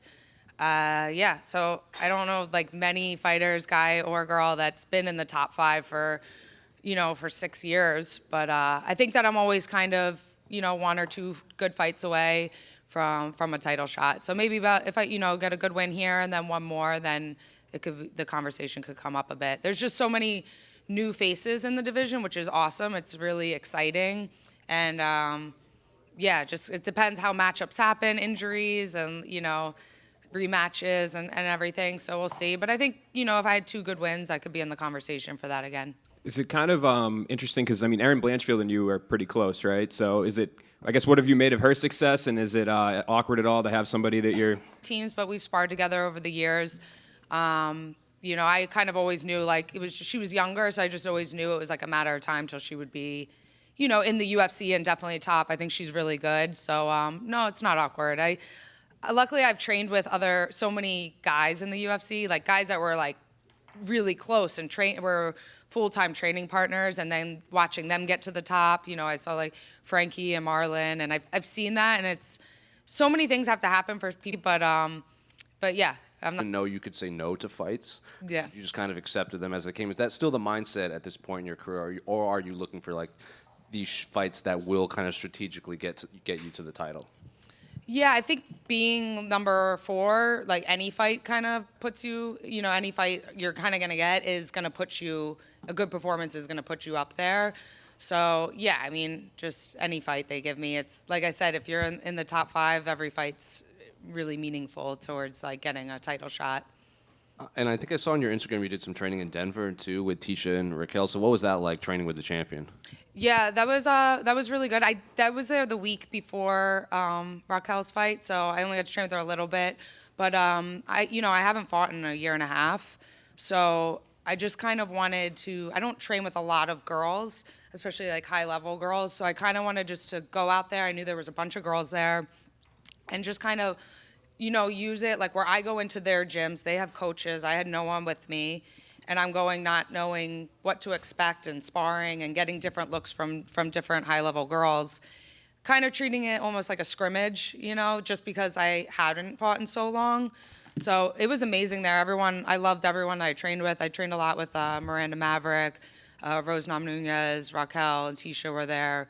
So, yeah, I had a really good experience there. There were so many fighters, and it definitely helped. Is that something you'll look to do more? Because like you said, you did that because you hadn't fought in a while. But now that you're back fighting again, will you still try to kind of bounce around a bit while still maintaining your home base in like back east? Yeah, I mean, I'll always keep like my home base where it is. But I think like in between fights and stuff, it's nice to travel with different people. You know, I made some like good relationships with other girl fighters there. So maybe we could like back and forth bounce for a little bit if I need to. But yeah, I like it. And the last one for me. Can I get your thoughts on the main event between Sean and Chito? I mean, I go back and forth. I think one week I'm like, oh, Chito's going to win. And then the next week I'm like, I don't know, O'Malley's going to win. But I don't know. The last 2 weeks I've been kind of going more towards O'Malley. But I wouldn't be surprised how the fight would go either way. Caitlin, right here, you're right. You did an interview, I think even last summer at UFC X, where you said some of the time away was just getting some nagging injuries under control. So I'm wondering if you can just kind of shed some light onto what it was that was bothering you. Actually, so for the past year, I've been going through fertility treatments. And yeah, it's been a long year. That's kind of why I thought I was going to be taking off from fighting a little bit longer. But yeah, for the last year, I went through like 3 full rounds of IVF. And I had 2 miscarriages. And yeah, it's been a tough year. But I wanted to take a break from that, not just mentally, but physically. And going through fertility is so hard. It's so hard that I'm taking a fight to take a mental and physical break from fertility treatments. I'm taking a fight because this is way, way easier than dealing with that. And, you know, it's a shame because unfortunately I know so many people that are going through this right now. You know, I have just my friends alone, my close friends are dealing with this. And you hear it, but people don't talk about it because it's like, you know, it's very personal and it's hard to talk about. But it's really hard and there's so many people going through that. And it's the amount of like mental and physical strain you put on yourself, you know, doing like 4 to 8 hormone injections a day, back to back, you know, not just the mental load, but the physical load. In the summer, I got up to, like, after I had my second miscarriage, and I was 170 pounds. And from all, like, the hormones and everything. So, taking this fight wasn't just, okay, here's a camp, let's get in shape. It was dealing with the mental load of that, getting over that. And then it's like, okay, well, now I'm already big for 125. So now I'm even bigger.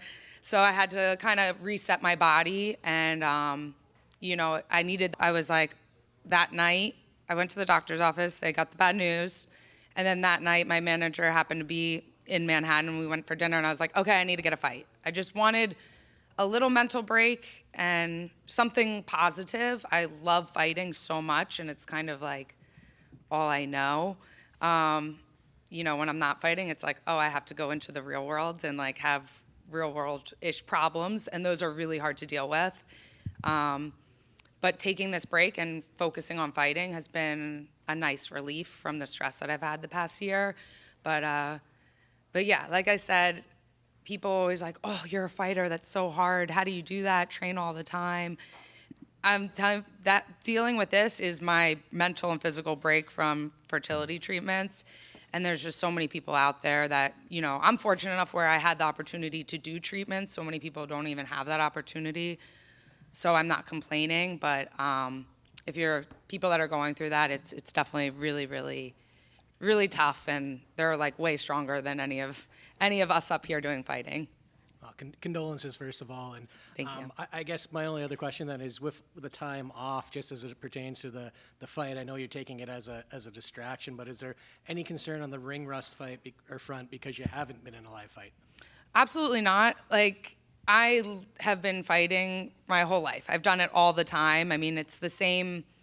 I knew that I was like, oh, that people always talk about ring rust and all that. But one, I've been training for this fight since September. So it's been a long time. And I've trained so much over the years that taking like a little bit of time off is probably better for me. And I'm never away from the sport, even in between treatments and stuff. If I had like 2 weeks where I could train, I was training every day. And I think a lot goes to be said, like, I'm on the mats all the time. I teach women's jiu-jitsu at my gym, Vanguard Academy. And then my husband teaches wrestling, youth wrestling. I'm there assisting him every day. I'm a huge fan of UFC. Like, I watch every single fight. Saturday, early prelims to main event.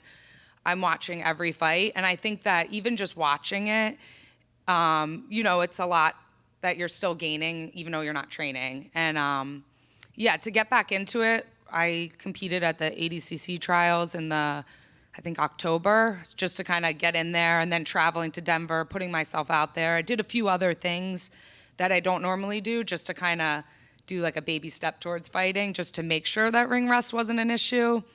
And then I remember my first sparring session, I was like, oh, people talk about ring rust. And then the bell rang, we threw one jab. I was like, oh no, it's fine.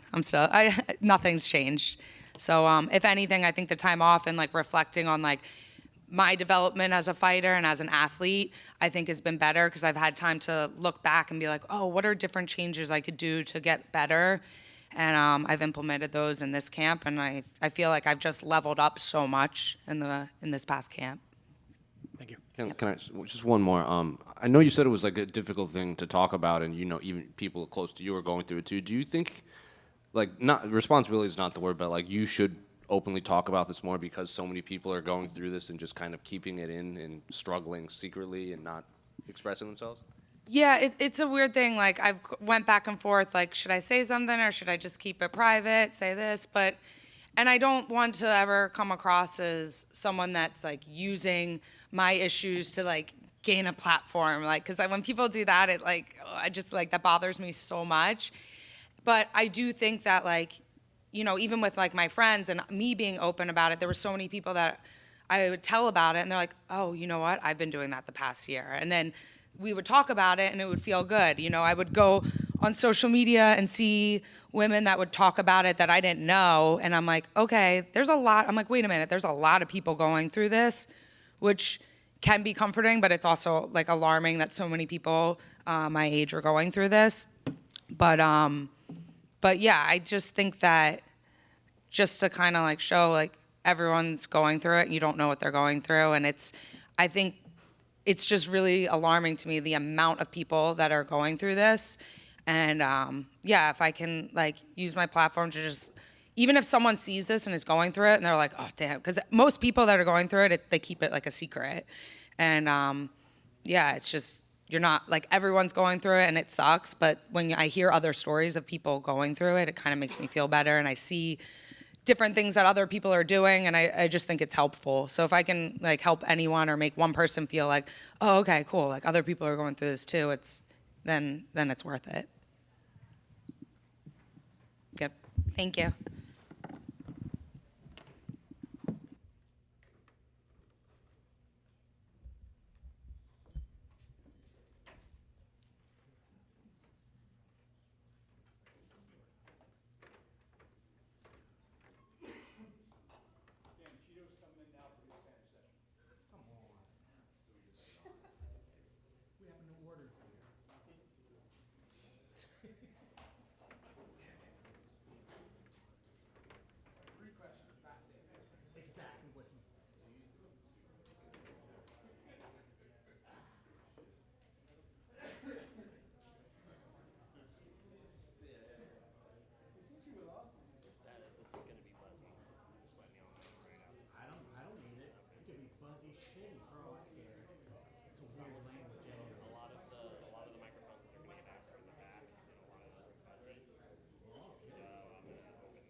Hola.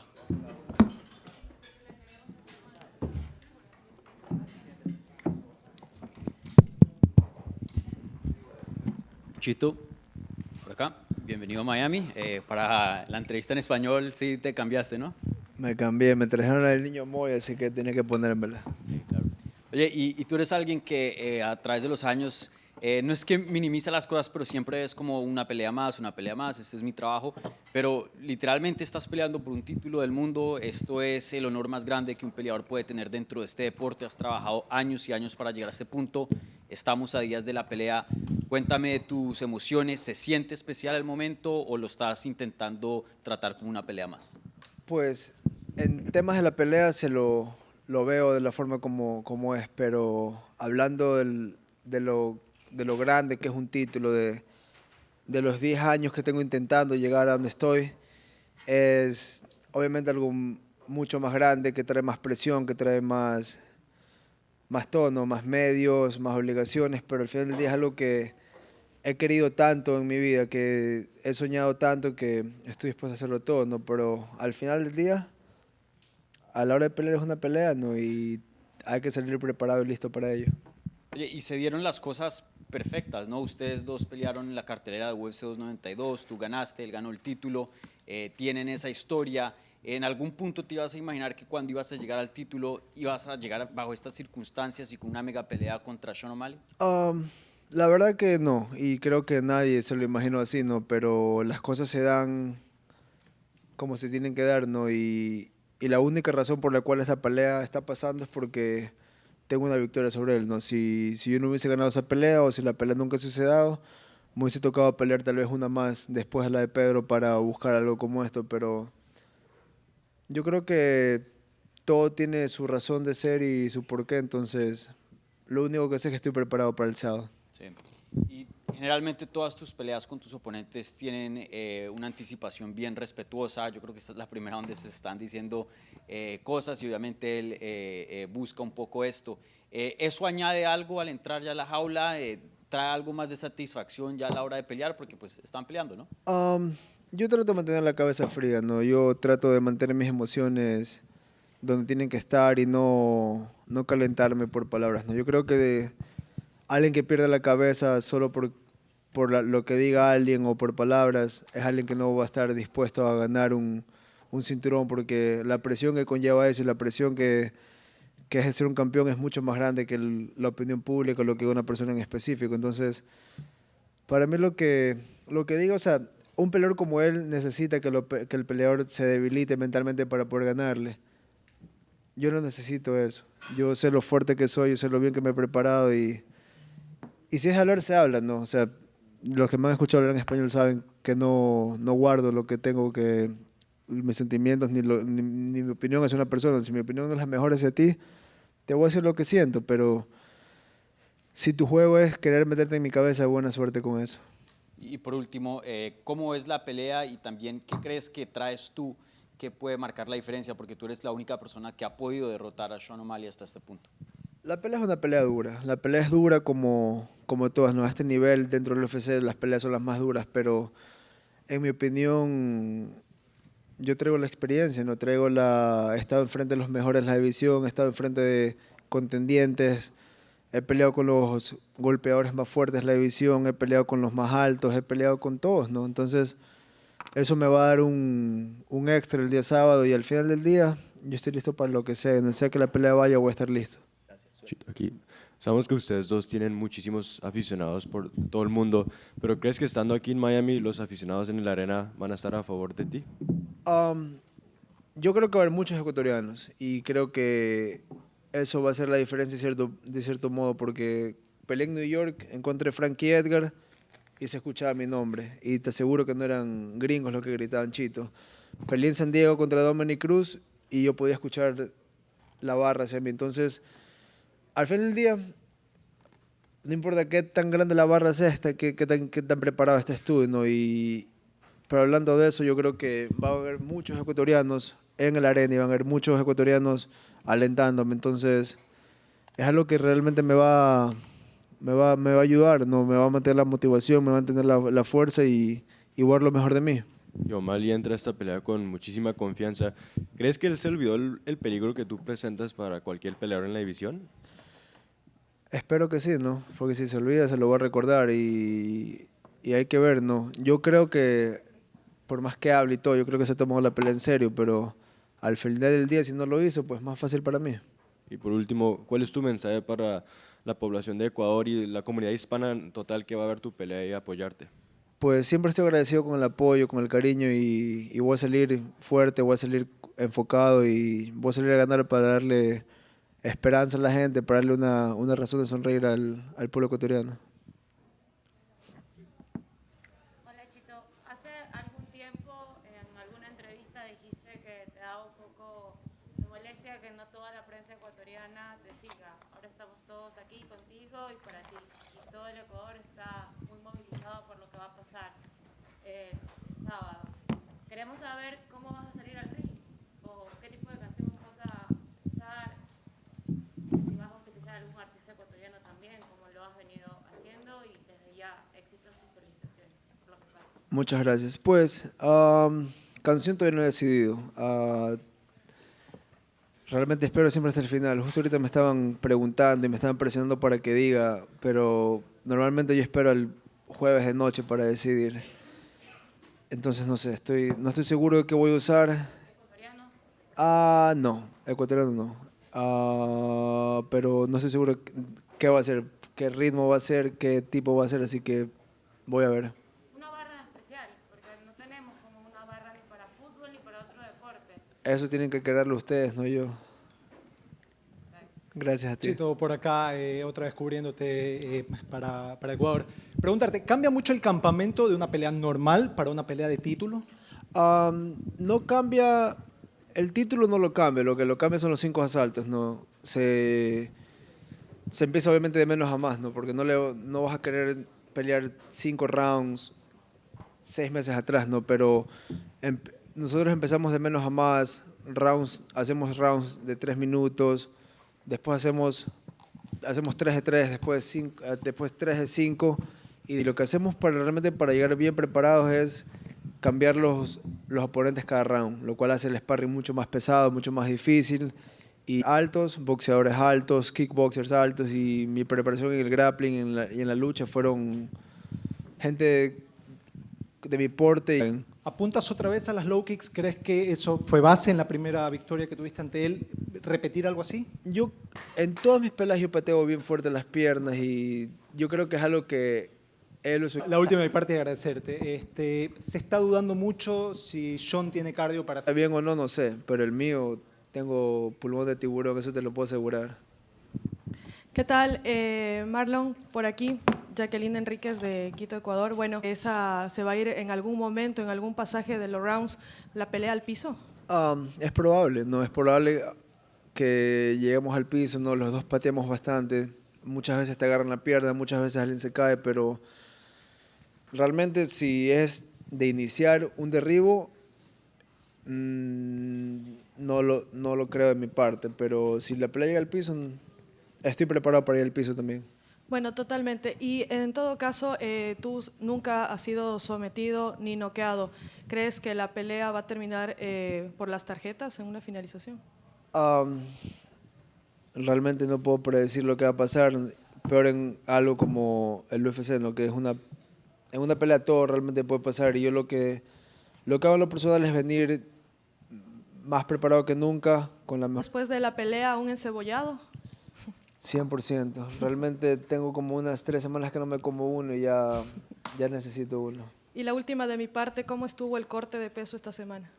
Esta semana el corte no se ha empezado, ¿no? Obviamente se come menos, se hace el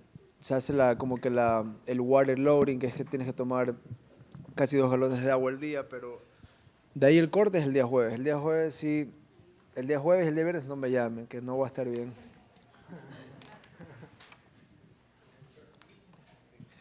Chito, acá, después de la pelea en Boston, en la post-pelea, yo te recordé que Sean O'Malley siempre dice y siempre repite que para él tú no le ganaste en la primera pelea y tú dijiste que las palabras de él te las pasabas por un lado. Extrañamente eso generó, que las palabras de él, perdón, te las pasabas por un lado. Extrañamente eso generó, por supuesto, mucha algarabía por todo este concepto de arrecho Ecuador, del corazón, de la garra, de la valentía que tú tienes. Entonces, la gente me ha pedido específicamente que te pregunte, ¿qué opinas de las palabras de Sean O'Malley? La verdad que las palabras de Sean O'Malley son tal vez una táctica, ¿no? Para entrar en mi cabeza, ¿no? Y yo creo que si cualquier ser humano, creo que no tienes la cabeza para hacer nada grande. Y lo que diga un tipo como él, pues, me los podría pasar por los huevos, ¿no? Entonces, realmente es simple, ¿no? Es simple y es fácil. Y yo sé que eso le encanta a la gente en Ecuador más que lo otro, ¿no? Entonces, se les da un poquito lo que quieren. Gracias, Chito. Chito, por acá. Chito, hace algunos años cuando empezabas, tú decías que uno de tus sueños es que una pelea tuya genere más interés y rating que un partido de fútbol, que un clásico del astillero. Hoy, con la prensa ecuatoriana acá, cerca de 50 periodistas ecuatorianos acreditados, has logrado gran parte de lo que te has propuesto. Queda un paso más. ¿Estás listo para ser campeón? Estoy listo para ser campeón y realmente contento que pude reunir a tantas personas en un solo ensable durante los años, el seguir soñando, el no desistir a pesar de ciertas derrotas, porque al final del día este es un deporte que tú pierdes una pelea y es como que ya te quieren acabar la carrera, ¿no? Ya no eres nadie, no sabes pelear, ganas una y la gente se olvida de esa pérdida, pero no es como en otros deportes. Tú juegas 15, 20 partidos, pierdes uno y no pasa nada. Pierdes 10, ya te fuiste a la B, pero ganas uno y otra vez como que si no pasara nada. Entonces, es bien difícil para un peleador estos altos y bajos porque como es 1 contra 1 y no peleas todos los fines de semana, es muy fácil que se olviden o que se acuerden de ti, pero al final del día, lo que siempre he dicho, ¿no? Mantener la cabeza firme, los pies en la tierra y seguir hacia adelante, ¿no? Y hoy por hoy pues se ha podido juntar al Ecuador entero. La última de mi parte. ¿Qué le dices a ese Chito Vera que empezaba hace algunos años, que soñaba con solo llegar a la UFC a vísperas de una pelea por el título?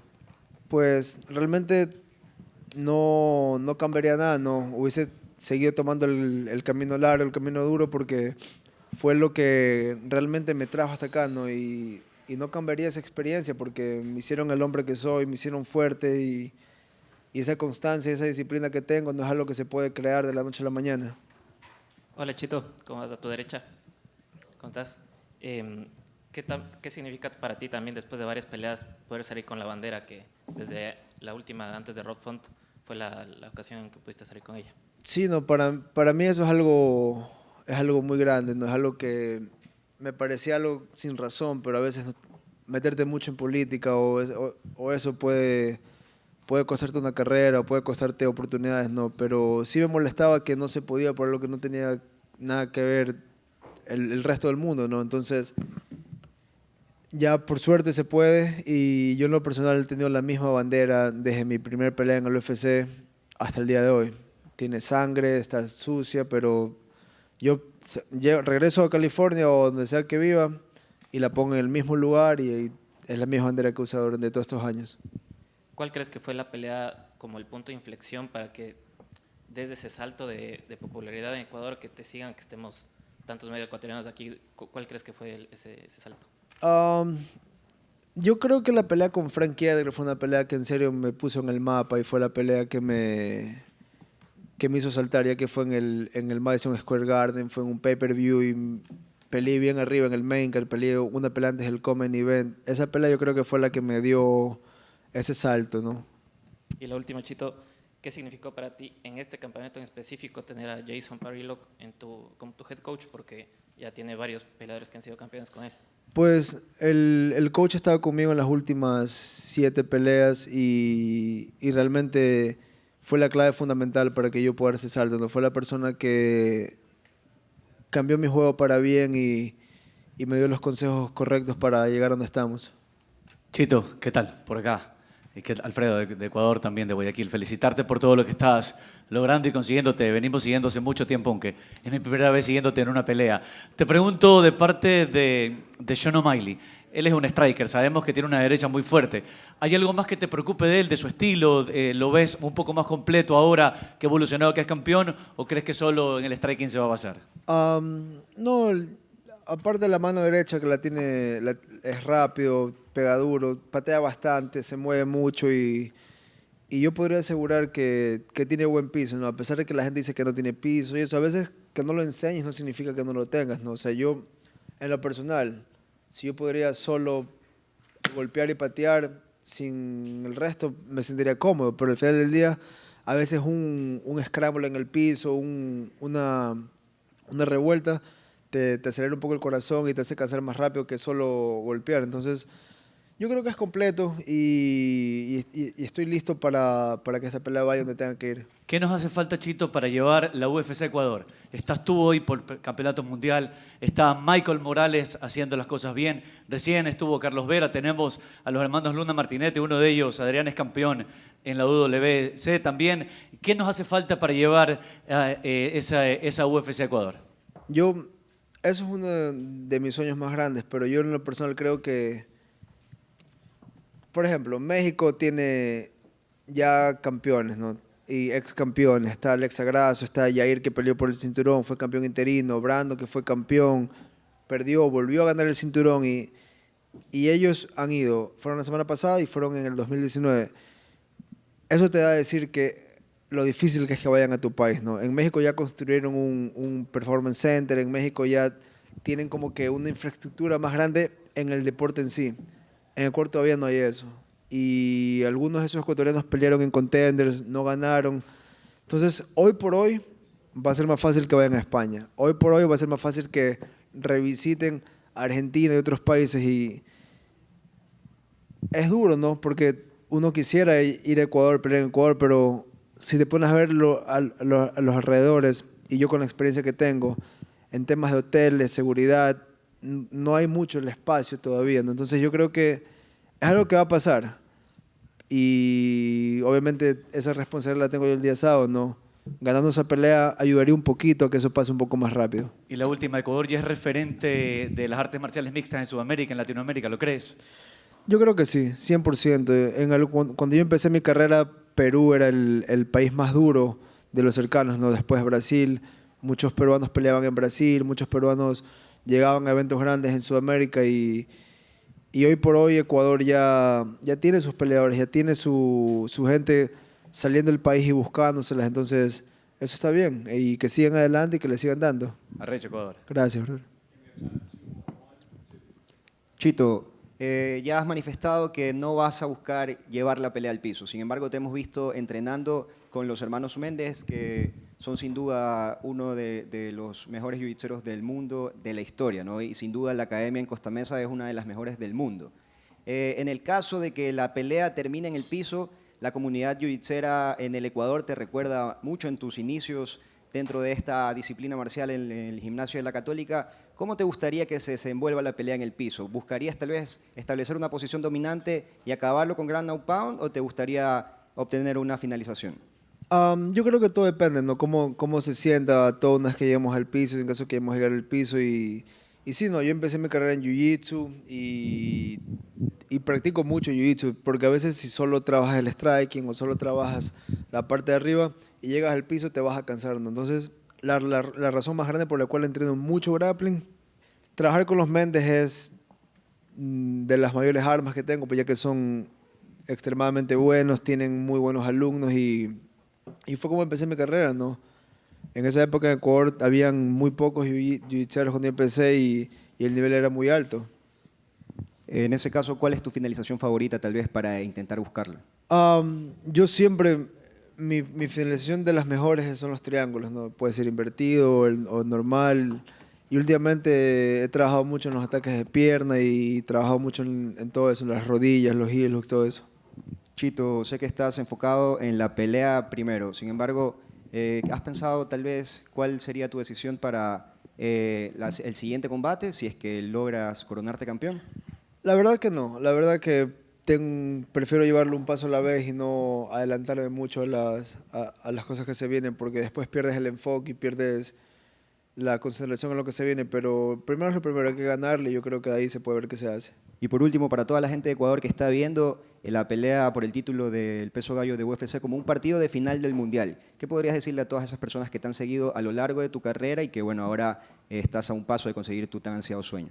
Pues para mí es que sigan mandando las buenas energías, ¿no? Que es lo único que realmente me puede ayudar y como ecuatoriano quiero darle esa victoria al Ecuador, quiero llevar ese cinturón al Ecuador y es algo que me hace levantarme todos los días con ganas y siempre agradecido con el apoyo de la gente. Gracias, Chito. Muchas gracias. Hola. ¿Qué tal, Chito? Buenas tardes. Alejandro Fierro, de Diario El Universo. ¿Qué tiene de especial este enfrentamiento, ya casi mejor dicho una rivalidad con Sean O'Malley desde el 15 de agosto de 2020? Tal vez luego del desenlace de esta pelea visualizas una trilogía. En mi opinión, en caso de ganar el día sábado, ya un 2-0 la trilogía no tendría sentido, ¿no? Yo creo que todo viene si llegamos al empate, ¿no? Si estamos en el 1-1, pero yo realmente tengo mucha confianza en mi preparación y lo que hemos hecho para esta pelea y creo que es una pelea muy favorable para mí. Lo especial. Lo especial es que es por el cinturón. Yo realmente no tengo nada en contra de él, no estoy pendiente de él, realmente no me importa, ni él ni nadie en la división, pero que sea por el título es algo muy especial. No solo hay muchos aficionados detrás de ti, hay muchos deportistas que te tienen como ídolo, futbolistas, luchadores. Incluso el presidente de la República es uno de tus seguidores, lo mismo su esposa, la primera dama, Lavinia Balbonesi. ¿Cómo tomas esto? Pues yo lo veo más como Daniel es mi amigo. Daniel es alguien que lo conozco hace muchos años y apoyó mi carrera antes que mucha gente me hubiese apoyado, ¿no? Entonces con él tengo otro tipo de amistad, ¿no? Es alguien que lo he tenido presente toda mi carrera, que mantenimos contacto durante toda mi carrera y lo aprecio mucho, ¿no? Aprecio mucho su apoyo durante los años y estoy feliz que él haya ganado como presidente del Ecuador. Y de ahí, hablando de los deportistas que me siguen, ¿no? Hay unos deportistas que yo crecí admirándolos, especialmente Antonio. Antonio es alguien que para mí siempre fue grande, que siempre hizo un poco más que el resto, ¿no? Fue el que llegó al Manchester, tomó la posición más difícil que fue la de Ronaldo, que es un hombre gigante y no le quedaron grandes los zapatos, hizo un excelente trabajo y de ahí pues cada vez que tengo un vínculo o llego a conocer a uno de estos atletas, yo trato de mantener una buena relación porque son personas que te pueden ayudar a crecer en tu carrera, te pueden dar un buen consejo o simplemente el hecho de rodearte con gente así te va a hacer crecer. Uno de esos nuevos ídolos es Moisés Caicedo. Tienes la camiseta con su nombre y su número. Juega en el Chelsea. Ha tenido también altos y bajos. ¿Qué mensaje le puedes dar? Pues alguien como Moisés es joven, ¿no? Es muy joven y yo vengo de abajo, ¿no? Pero él realmente viene de abajo. Él viene de lugares que yo creo que nadie en este cuarto sabe lo que es, ¿no? Es alguien que salió de las calles y llegó a lo más alto, y ver cosas así, a veces veo que solo porque es el jugador más pagado en la historia del Ecuador, ¿verdad? Y no hace algo bien, ya todo el mundo le está tirando mierda, ya todo el mundo se le va encima. Pero nadie de nosotros está en esos zapatos. Nadie de nosotros tenemos un cheque como esos. Y nadie de nosotros tenemos la presión que es jugar al nivel que le está jugando. Entonces, cuando yo a él no lo conozco en lo personal, solo admiro lo que veo de afuera. Pero por ahí vi un par de veces que lo estaban atacando por las cosas más mínimas. Digo, el que lo está atacando, una es Chiro. Y tal vez tiene envidia de lo que él tiene, ¿no? Entonces, a personas así hay que aplaudirlas, ¿no? A personas así hay que... ¿Qué le dirás al chino? Pues que se enfoque en su pelea. Que se enfoque en su pelea, que él tiene sus peleas y yo tengo la mía. Y si nos toca volver a ver en algún momento, le voy a volver a ganar. Gracias, Chito. Éxitos. Gracias a ti.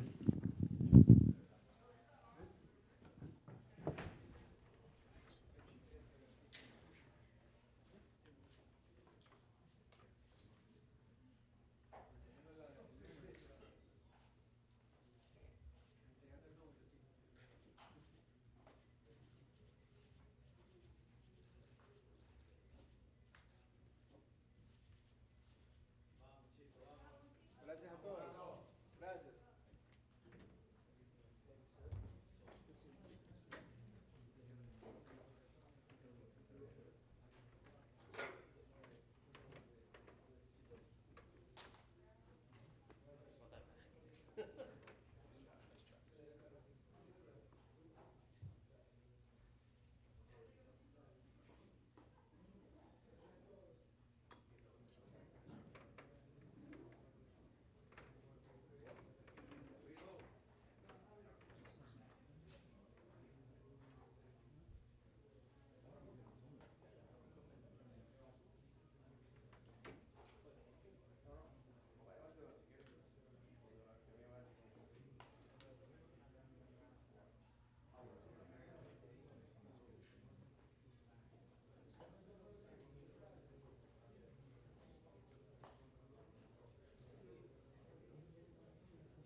Yes, I still have one more athlete to come in here too. Yeah, yeah.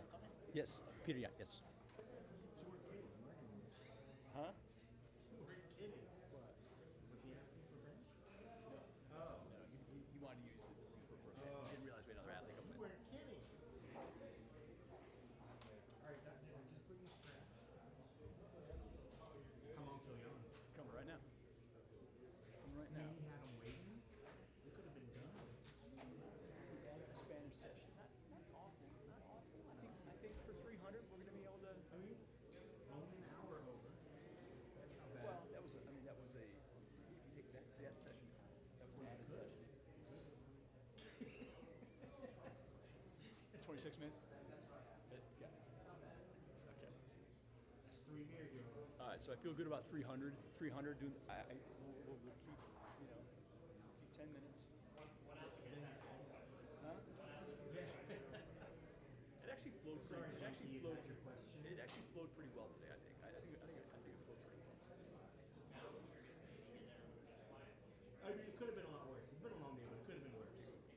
But when you want to add 6 more people, because how many fights is it going to be? 28? I think so. Christ. That's going to be legit. Start at 8 a.m. Forever. I'm going to be, I promise you, Kenny, I'll keep right on 10 minutes, man. I'll keep on. It's too long, yeah. everybody get. Never done a full card. No. No. I mean, you've done them when they had the old media day, because then people would just pick and choose when the time ran out, the time was out. Yeah. That was it. But like this style, it's like the court's gonna be like this. This just works better. I think. Well, at least they're good pieces. It's not like you're like you're forced and like the guys that we've seen. I just didn't. The ultimate media is kind of serve its purpose. You know, we'll pull it back out when it makes sense. But I just, I don't know, man. But just lesser numbers, like I would think if we're gonna do it, we just got even if you just did the main card and did that corner by corner with where it's like if you just time, because it was a unique look, like everybody, you know, some people if you had time to get their stand-ups, but for me, like visually, I just like the visual because it was a more dynamic look because you got fighters going this way. Sometimes you get their opponents going the other way. Right. I get it. I completely get it. I completely get it. I completely get it. But it could have been worse, for sure. It did okay. It did okay. Internet's a whole other story. So I think. So I talked to Jose. We're going to make some adjustments moving forward. I'll fill you in on those. I think it's going to help us. You guys are going to be on something, and then we are going to be on something else. Oh, I see what you're saying.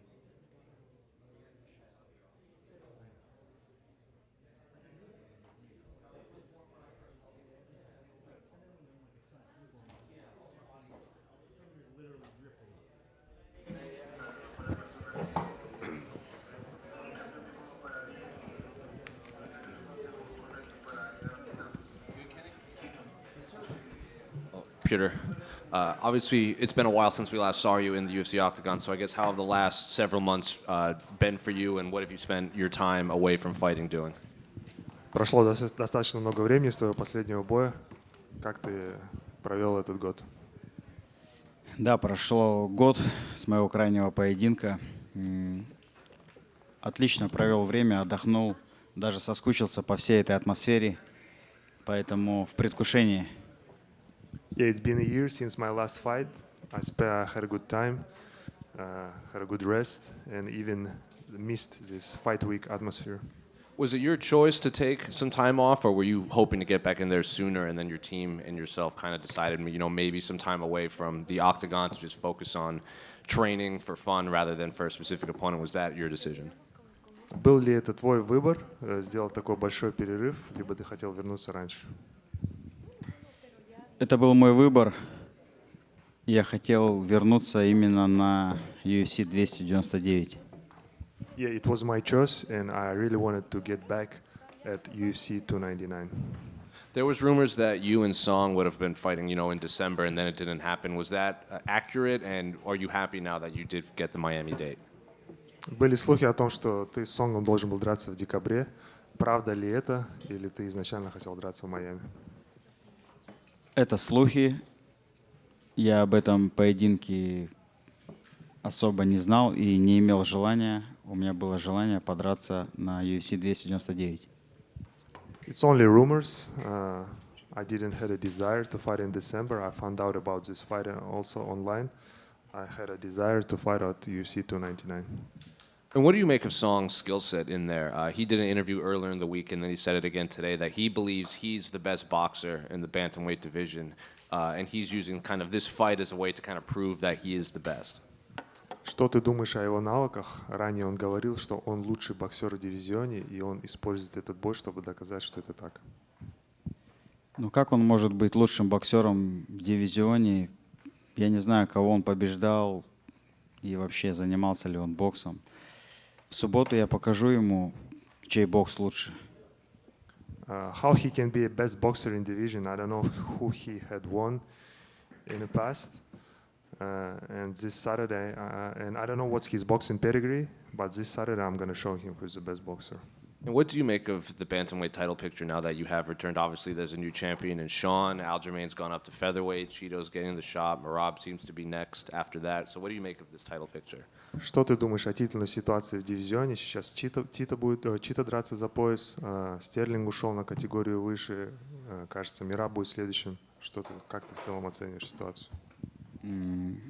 Я считаю, что Марлону Вере дали подарок. Он не заслуживает драться за пояс, так как он проигрывал Кори Санхегену. В целом, это, конечно, не мне решать, кому драться за пояс, но я намерен серьезно вернуться и забрать свои реванши. I think Marlon Vera got a gift, got gifted this title shot because he lost to Cory Sanhagen. Obviously, it's not for me to decide who is the title challenger, but I'm seriously in the mood to get back for the title race. Шон выбрал себе соперника, удобного, кого он, так скажем, понимает, что он может выиграть, так как другие претенденты, которые есть, он понимает, что он не победит их. Yes, Sean just to pick a contender that he could beat because he doesn't believe he can beat any other top contenders in the division. И я напомню, как он выиграл этот пояс в поединке со мной. Ему просто подарили этот пояс. And just to remind everyone how he got his title shot, because he got gifted the decision in a fight against me. So going off of that, given that you feel that Sean was gifted a gift and Chito was gifted this title shot, who do you think wins in that fight? Учитывая, что Чито, так сказать, ему подарили этот шанс, и Шону тоже в свое время подарили, как считаешь, кто из них победит? Честно сказать, 50 на 50 в этом поединке. Кто сможет навязать свой стиль, так скажем, свой план на бой. To be honest, it's 50-50. Whoever could force his game plan, his style, he's gonna get the win. Just last one for me, considering how you do feel about the gifting going on, who do you think of the top 15 at bantamweight would be the toughest fight for you in that title race? Учитывая ситуацию в дивизионе, как ты считаешь, из топ-15, кто будет самым сложным поединком для тебя на пути к титулу? Честно сказать, мне интересны те поединки, в которых я уступил, который даже выиграл, но уступил. Это Мираб, Шон. To be honest, I'm interested in rematches, you know, in the fights that I lost, even or in the fights that I won, but was announced as a loser. So I'm interested in Sean and Merab. Peter over here. Song Yadong is well aware of your threats you present as a fighter, as he said earlier when he was in here. But it seems some people may have pushed you to the side when looking at this fight, given the results of your previous outings. Maybe, do you see this fight as a time to remind everyone of what they haven't seen in a while out of you, since we haven't seen you fight in a while, or is it in like also that you could still hold the title again one day? Is this kind of like a I'm back type of moment? Сонг был здесь ранее, и он прекрасно понимает твои опасные стороны. Считаешь ли ты, что этот бой — это возможность напомнить всем о себе, учитывая неудачные результаты предыдущие, и вернуться в титульную гонку? Да, конечно. Сонг, он молодой, он голодный, заряженный, но, безусловно, для меня это огромная возможность вернуться и доказать, во-первых, самому себе, что я имею навыки для того, чтобы побеждать. Yeah, of course, Song is young and hungry opponent, and for me it's opportunity, first of all, to prove to myself that I have skills to win and get back in the title picture. And where does a big win over Song Yadong do for you? Like, what would be next for you if it was up to you? Что большая победа над Сонгом даст тебе, и что будет дальше для тебя? Во-первых, это для меня будет отличным показателем. Я не хочу сейчас заглядывать за спину Сонгу, он достойный соперник, вот, но я намерен сводить его в школу. Yeah, I don't want to look behind Song's back. He's a good opponent, but I'm willing to bring him back to school. And last one for me. You've had your exchanges with the guy, Ilia Topuria, and I just wanted your thoughts on what he went out and did against Volkanovski to become champion. твои мысли о Топуре, о том, как он стал чемпионом, победив Волконовский? Я просто считаю, что Волконовский еще не восстановился после боя с Исламом, и этот поединок для него был ранним, так скажем.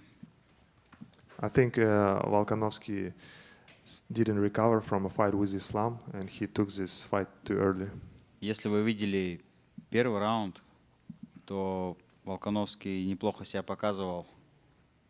Yeah, if you seen the first round, he showed himself pretty well in the first round. И я думаю, что если бы он не начал вот эти переходы с одного веса в другой, то долго бы он конкурировал еще в этом весе. Yeah, and if he would have jumping division like he did back and forth, he would have been still a champion for a long time in the featherweight division.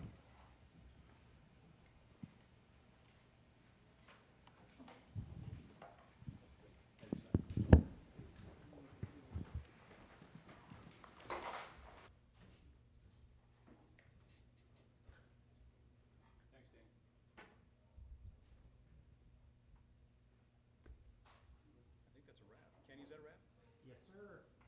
Unless French? Can't take credit.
Do a couple stand-ups right here? Okay. Lights are off. It's done. Yeah, they can do whatever they want. Is it okay, Sal? Huh? Is it okay? I think so. Just don't light my banner on fire and Yes we're good. or no? Okay, yes, sure. Jesus. Fuck. I'm so sorry. Thank you so much. I'll share with our PR team. No, that's a gift you have to put it on a coffin. I mean, that's the best chocolate in the world.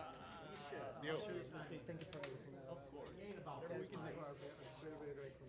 trying to get it go back to that. I'm literally thinking about going to work on this week. I'll just wait till tomorrow. And that team has a fucking leg press machine. All this shit. Dude, I'm gonna go there again in the morning. I'll come over in the morning. About 10? Let's go early. I've got a meeting at 9. I'll let you know. Maybe I'll go again, because if I wake up again, like at the crack of dawn at 6, I'll probably go again. Yeah, well, then, if I wake up at 6 or 7, I'll hit you up. Early bird catches the worm, man, but worm in the car. Because then we get around all the machines and nobody's like in our way or whatever. Yeah, because you know me and you go hard, right? Bro, I was timing myself, I was crushing it. Loving it. See, my